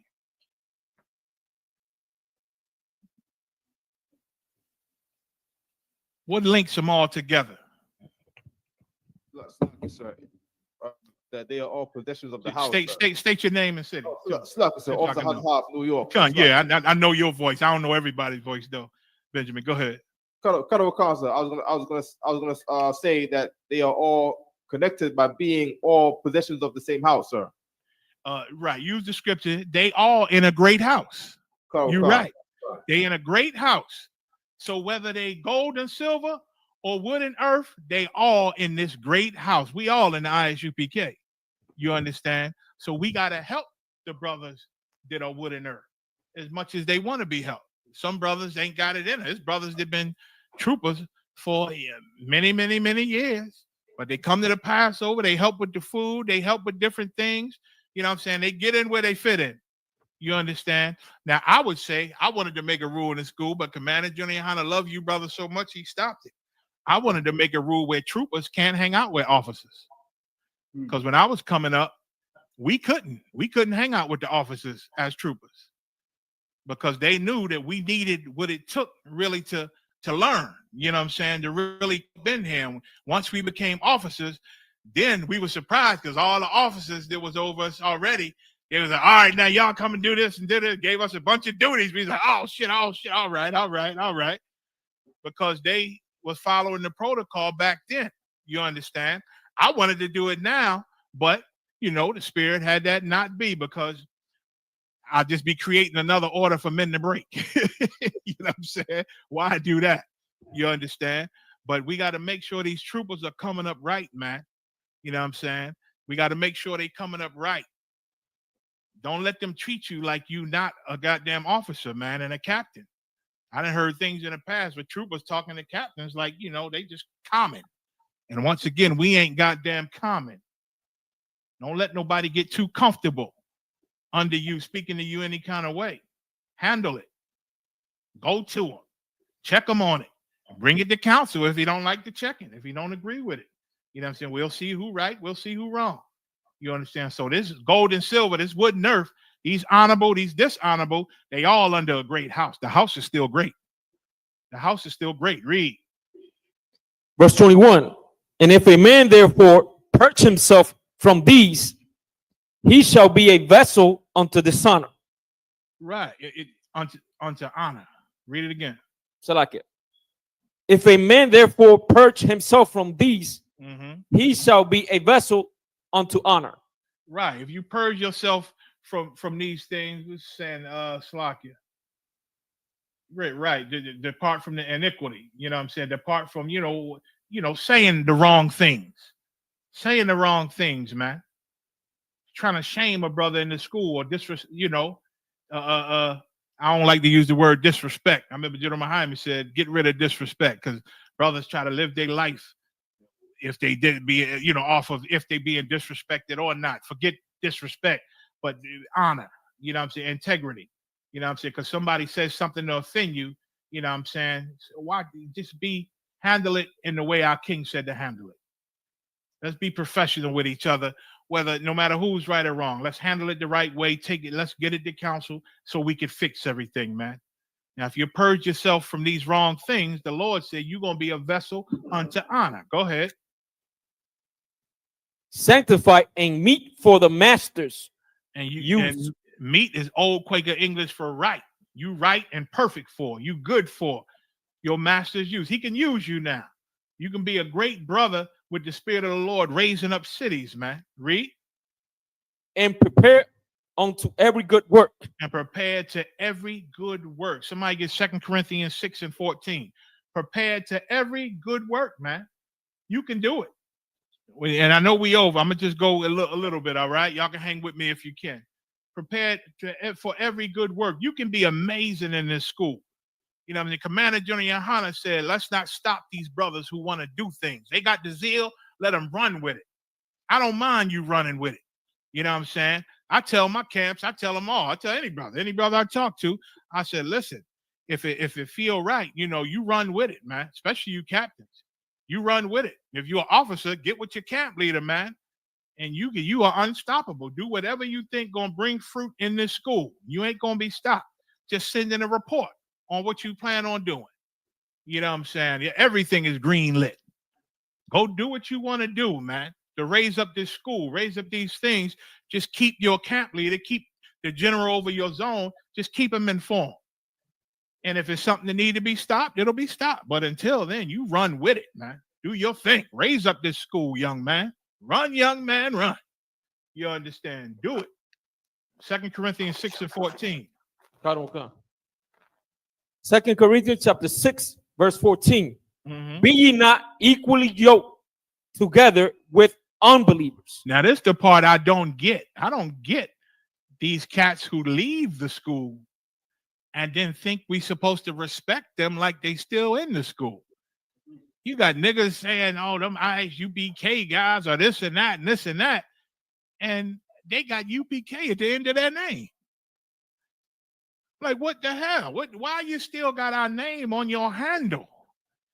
If you hate us so much, if we so wrong, if we so disgusted and out of the spirit, you jock riding now, man. You got a love-hate relationship with us. Why? Because Jeremiah Hyman said it best. They ain't got no friends. You was their only friend. And now they so full of pride and Satan got their ear, they don't want to humble themselves. They still need your friendship to feel, you know, like they even exist. Because they ain't got no friends. They ain't got nobody who love them. And when you answer they bull BS that they put on Facebook, then they see that you checking up on them. Say, oh, he still love me, checking up on me. They don't even care if you cussing them out. They don't even care. It feeds the demon in them. They feel joy. They get erections from it. Like, he heard me. Ooh, let me say something else and get them on this. And you know what I'm saying? Don't feed their demons, man. Forget these niggas, man. They ain't important in the work. They ain't building up these schools in ISUPK. They ain't building up these cities. Let them talk. Let them get no likes. And eventually they'll fade away, Lord willing. Lord willing.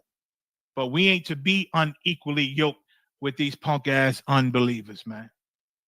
And I only call the unbelievers punk ass when they speaking against my brothers and speaking against this school. Read. For what fellowship hath righteousness with unrighteousness? Like what you know what I'm saying? What fellowship? We got nothing, we ain't got nothing in common. We so wrong, right? Go away then. We're not forcing you to be here. Go ahead. And what communion hath light with darkness? Right. We believe in our hearts that we like because we've been following this Bible, and nobody defeats us because we stick with the Bible. And we stand and live the Bible. So nobody has ever defeated us. Now you coming with your simpleness like you the first one ever. You ain't the first one. You just a repeat of the last bunch of Christian Israelites who started to hate us. And they fade away and go away. Now they throwing hats up in the air, dancing with tassels hanging off their damn white man suit. Thinking they still Israelites and thinking they still in the truth. You just become one of them. Read. Verse 15. And what concord have Christ with Belial? With Belial, which is Satan, which translates to Satan or the devil. What concord, what union, what togetherness does Christ have with Satan, man? You understand? So we look at you like Satan. We trying to follow Christ. You didn't let Satan convince you of this other nonsense. We ain't friends. We ain't brothers. We ain't brothers. You want a counsel, please. Ask your mama for a counsel. She gonna give you the counsel that you really want to hear, because that's who you believe in. Read.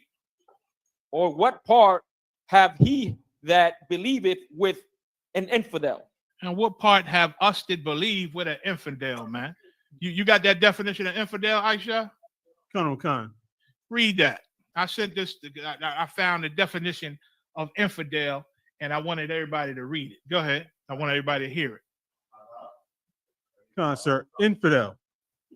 In a religious context, an infidel is someone who does not adhere to a specific faith. So now, if you're talking religiously or biblically, an infidel is somebody who don't believe what you believe, right? We believe in the laws and the Bible, and we believe UPK is the home of the truth, because none of these Negroes would know they Israelites if it wasn't for ISUPK 1 West 125th Street. None of them. You understand? But they here, and they think they know better. They think they know better. They think they understand more than we understand. So listen, go do you. You go do you. We're going to keep doing what we learned, what we was taught. And we're going to keep saving lives and giving counsel and helping marriages. We're going to keep doing what we do. And you're going to go do what you do. We ain't going to stop you. We ain't going to stop you. It's better that you go. Read. Infidel. General use. This is the general use of the word infidel. Go ahead. While the term is most commonly used in a religious context, it can also be used to describe someone who doesn't share a common belief or opinion. Right. Go ahead. Even if it's not related to religion. Yeah. We don't share the same beliefs, man. We don't share the same. We don't believe in the same culture. Moab thinks it's okay to cook a spider or cook some lizard somewhere and bake it and flip it up and cut his belly open and throw seasoning in his stomach and fry him on them big ass pots outside and eat the whole snout off of him. Eat the whole snout. Eat him from the ass up. Moab might believe that, but that's not our culture. We don't do that in the ISUPK. You know what I'm saying? Some Negroes, some Christians, I've seen brothers, Christians, eat that, take a whole pig head and chew the whole snout and eyes off of the pig face. He ate the pig face first. Started with the snout, bit some of his eye, bit his lip, ate the inside of his mouth and tongue. I had to watch it though. I said, look at this madness. You know what I'm saying? It was crazy. We don't do that though. We don't do that. They separate from us, and we separate ourselves from unbelievers, those who don't believe how we believe. Read on the etymology of the word. Etymology. The word infidel comes from the Latin word infidelis, Go ahead. Which means unfaithful. Unfaithful. Unfaithful. We're not going to join you to this body if you don't believe like we believe. We will not be like the Christian church. We won't be like the Muslim mosque, where they in there fighting each other and hating each other. Them Christian bitches murmuring against each other and what they wearing and talking about each other. The men in there plotting on each other's woman in the mosque. We just had a whole video where the Muslims was in the streets beating the shit out of each other right after Ramadan, during Ramadan. They showed us Muslim school where the young Muslim boys running around with their dresses and kufis on, beating the hell out of each other. They ganged up and squatted up in the damn Muslim schools, man, beating the hell out of each other. We ain't that. And we ain't going to be that. And if we see anybody trying to bring that in here, we're going to look at you sideways. Is he CIA? Is he working for Esau? Is he an agent?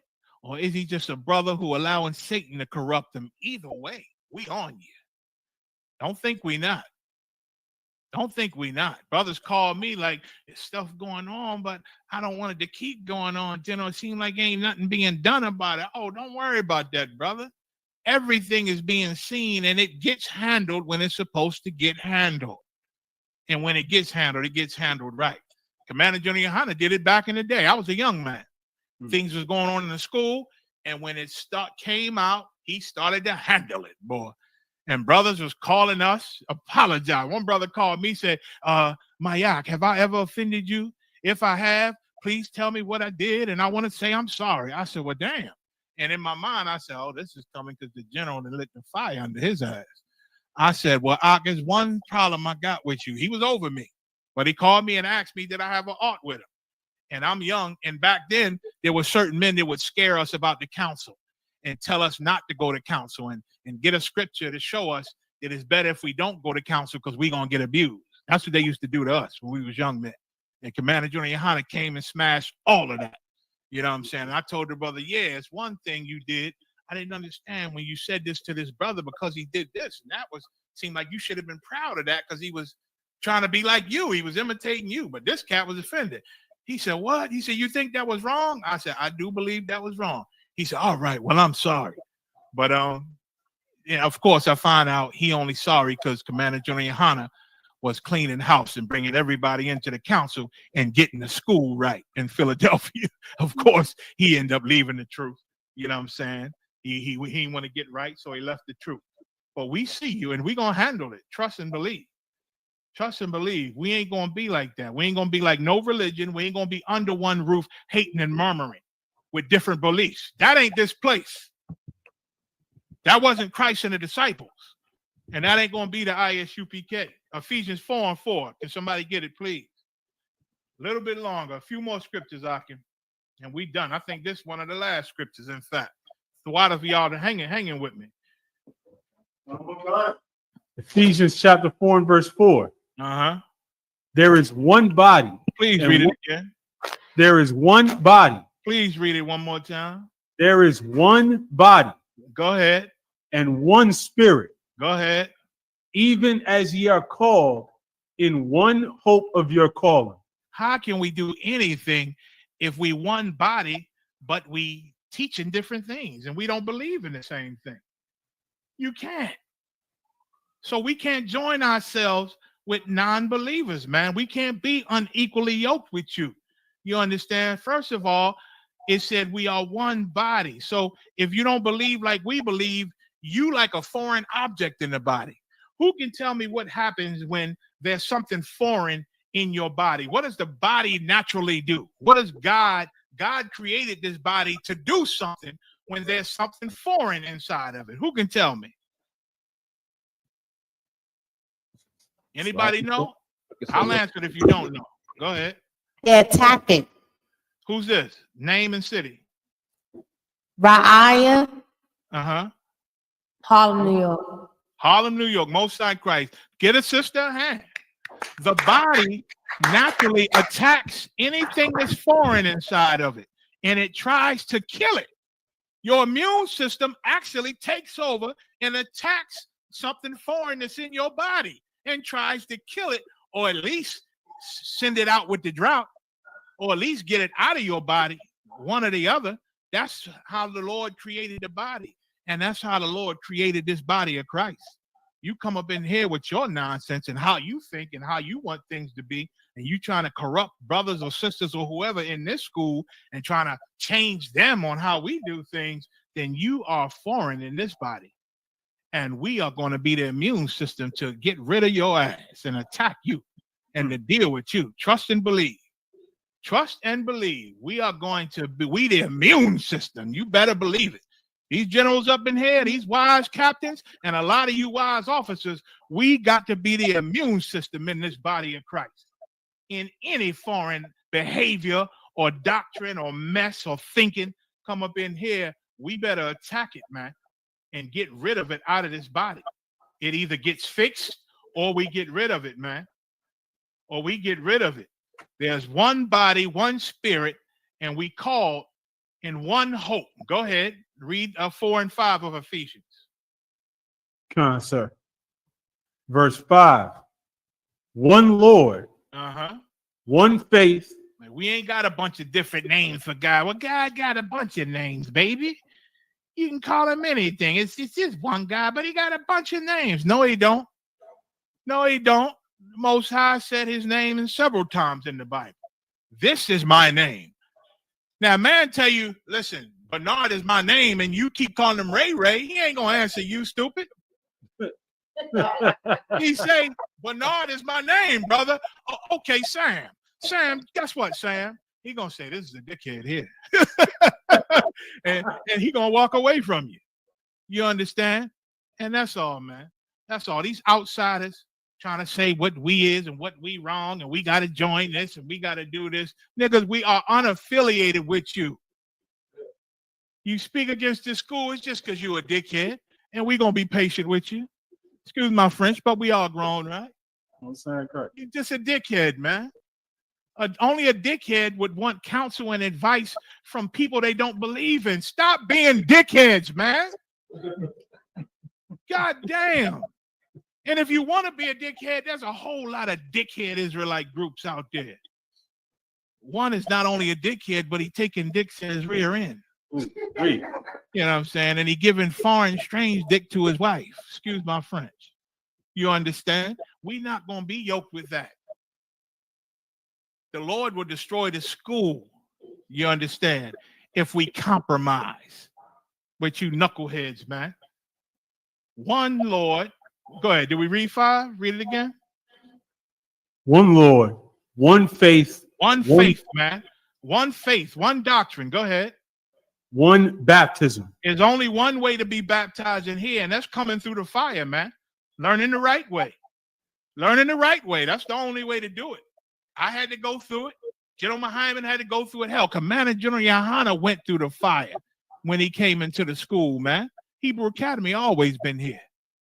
You understand? It always been here. And I'm proud of you, brothers. Give 2025 a hand, man. Damn right. Give 2025 a hand. I watched them videos, man. I got an injured foot right now, so I couldn't be there screaming at you like I wanted to be. I wanted to scream at all of you, man. I wanted to cuss all of you out. Damn it. Damn it. Last year, I took pictures of the brothers bleeding and sweating. You know what I'm saying? Big Shamgar had his shirt ripped off. You know what I'm saying? Brother said, why you take a picture with his shirt off? I said, the hell with you. That brother went through warfare. Let him keep his goddamn shirt off. You know what I'm saying? 2025 this year, man. Y'all did it up, man. And shout out to the Hebrew Academy teachers. Y'all get better and better every year. I saw brothers doing the pull-ups, and I saw the walls y'all was jumping over and swimming and the mace and all of my God. It was a beautiful thing to see. You know what I'm saying? Y'all coming up, man. We almost look like an organization. Hell. You know what I'm saying? Damn right, General Q. 2025, home of the truth, man. Home of the real nigga university. You know what I mean? Getting it in. We serve one Lord, one God, because we one faith together under him. We come through one fire, one baptism, man. Now, if you don't like it, this is America, man. Go do what the hell you want. We ain't begging you to stay here. We ain't begging you to leave. Oh, no, brother, please. No, we gonna worry about the men that's here. We gonna worry about the men that's loyal. You understand? 1, 2, 3, 4, 5 monkeys don't stop this show. Not at all. Not at all. Read on. 6th verse. One God and Father of all. Go ahead. Who is above all and through all and in you all. And listen, he in us, man. I know the Lord is with the Isupk. I can't explain to you what the Lord then showed me in my short life. You understand? The Lord then showed me things that I tear up because he found me worthy to do it. You know, I had a vision one time, didn't understand it. These 2 Rottweilers was fighting me, and I'm wrestling on them because I'm in this home, this strange home, sleeping on the floor, and I know I saw a Benjamite calendar, and I'm fighting with these 2 Rottweilers, and I told him, Muhammad, I had the strangest dream, man, and it felt so real, and I felt these dogs, I felt their weight, I felt their breath, heard their breathing against me, but I wasn't in pain, and they wasn't hurting me, you understand, and I fought them off, and that was that, and I said, damn. Muhammad said, look for that Benjamite. You saw that Benjamite calendar? Look for that. Lo and behold, me, him, and General Yohana go to D.C., and we run into an old brother that General Yohana knew that used to be in the truth, and he invited us to his crib, and his wife cooked the best Benjamite meals for us while we slept in his basement and went to camp the next day, and he was a full-out Benjamite, so was his wife, and he had 2 Rottweilers. And I can't explain the feeling I felt when he brought us to his house and his Rottweilers ran to the front of the yard. I looked at Muhammad and said, "Oh my God." He just nodded at me and smiled. I said, "What in the fuck is going on?" Salakia. You know what I'm saying? And that's just one of many things that the Lord showed me in this walk with Commander General Yohana. You know what I mean? He damn near, he showed me. I ain't going to go into them all. We'd be here all night, man. But, you know, he showed me Commander General Yohana was the one to follow. You know what I'm saying? And so I can't explain it enough. You know what I mean? And you know, the Lord will put the spirit on you to know it. If you know it, you know it. Hell. Let me see. Above all, through all. So we're going to finish with this. We're going to finish Matthew 6:24. You know what I'm saying? To all the dickheads who hate us and don't like us and think, you know, you're supposed to get counsel from us, or we supposed to join you, or we supposed to accept you when you don't believe what we believe. Matthew 6:24. Matthew 6:24. No man can serve two masters. I guess impossible. If you don't believe us, somebody you believe in. If you don't believe the Isupk, who we fight to be in the spirit of Christ, there's another spirit you are believing. Because nobody can serve two masters. You can't be against us and still love us. I just want to say to the brothers that I offended, I'm sorry. Now, I don't like the way y'all say this and y'all say that, and y'all follow these guys. They gonna be held accountable and blase, blase. Shut up. Shut up. You don't love us, and you don't love our brothers, man. Or you wouldn't be a DH. You wouldn't be a DH. You understand? That means dickhead, Akim Slaki. You know what I'm saying? You wouldn't go outside of this body. You wouldn't have left your brothers if you loved them so much. You can't serve two masters. Go ahead. For either he will hate the one and love the other. Even if you tried, a lot of you try. You try to be in disagreement with the school and still try to be a part of the school. You try that mess. But the Lord's saying it is impossible, because even if you try, you're going to end up hating one and loving the other. And you show us who you love, and you show us who you hate. And you are not part of this body. And if we allowed you to come in here and pretend to be a part of this body, you'd be a cancer and you would kill the body, man. And I ain't going to allow it, Aisha. I hope you don't either. Sir. I ain't going to allow it, big priest. I hope you ain't either. You know what I'm saying? I ain't going to allow it, Houston. I hope you ain't either. All you can't, Baltimore. I ain't going to allow it. I hope you're not going to allow it either. You understand? All you brothers just tuning in, man. I'm not going to allow cancer to live in this body, and I hope you don't either. If you see the weird, goofy mess, if you see enemies bad talking our brothers and sisters in this school, attack it, man. Handle it like protocol calls for. You understand? Listen, you can blaze and cuss out any of our enemies. I'm fine with it. But watch your mouth to brothers that's in the school that might make mistakes, or that you might interpret something and you could be incorrect. You could be incorrect. Well, I ain't seen you, so I consider you out the school. You out of order for considering a brother out the school because you ain't seen him.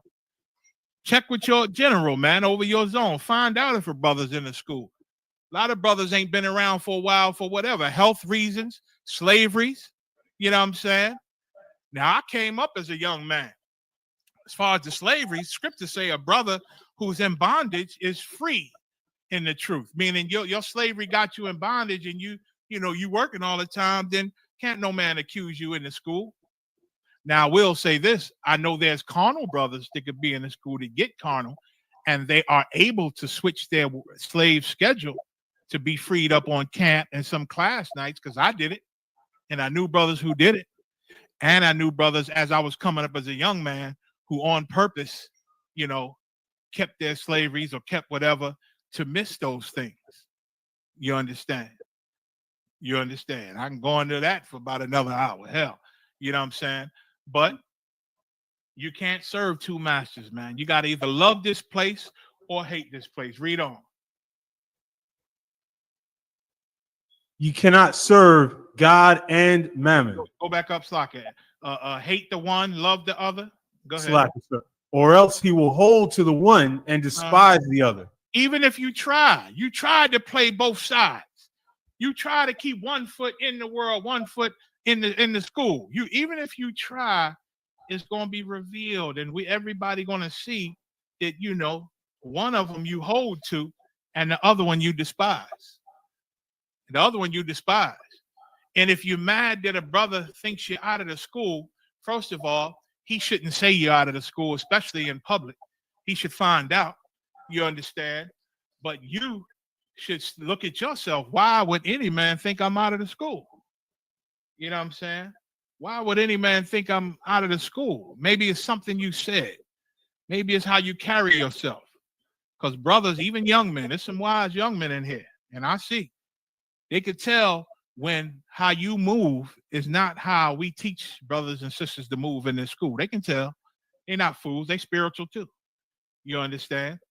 Now you mad at them because they handled it wrong. You understand? But you should look in the mirror. Like I've said before, your greatest enemy is that nigga looking right back at you in the mirror.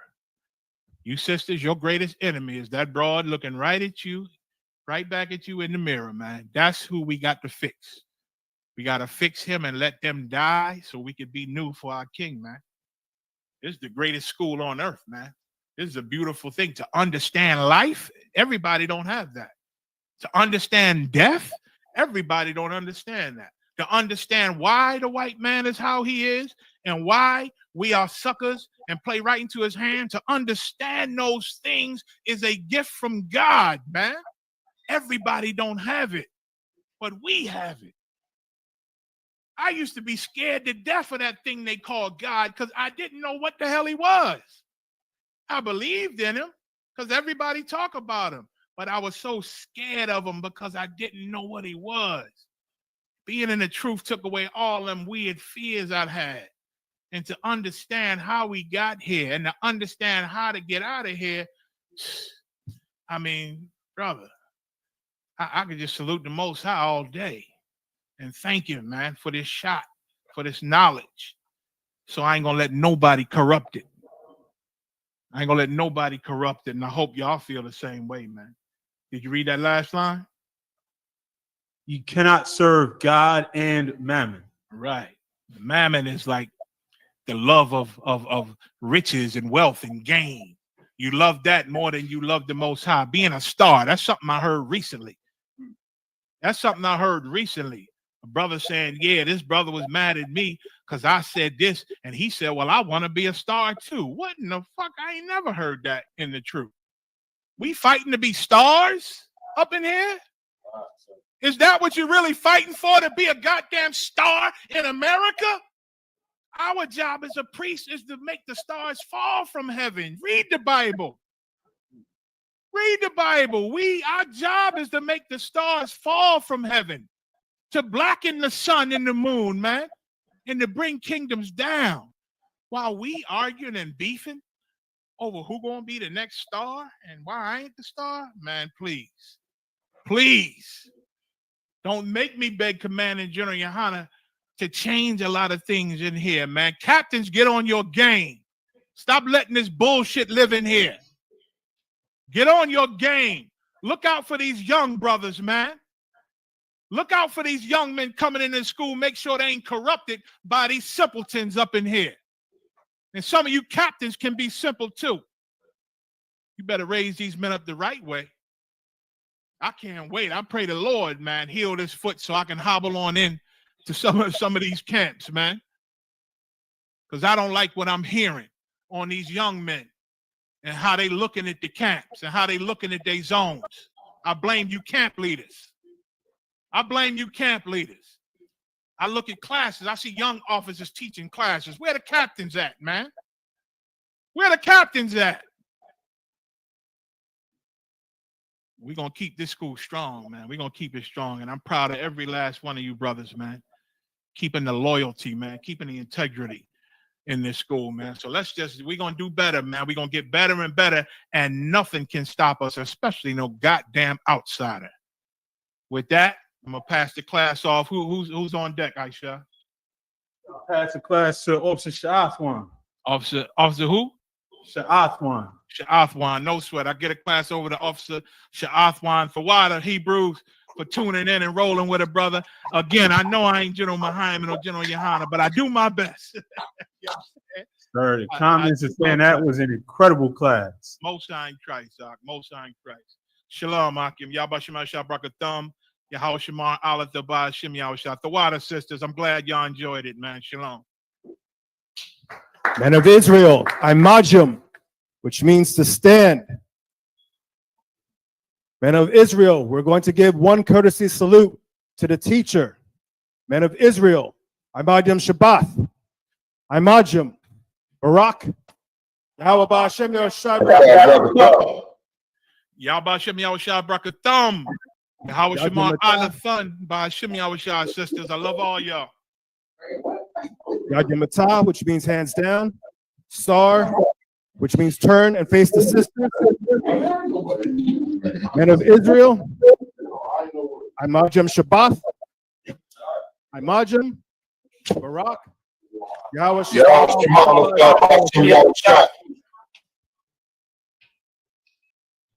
Yagyamatah, class dismissed.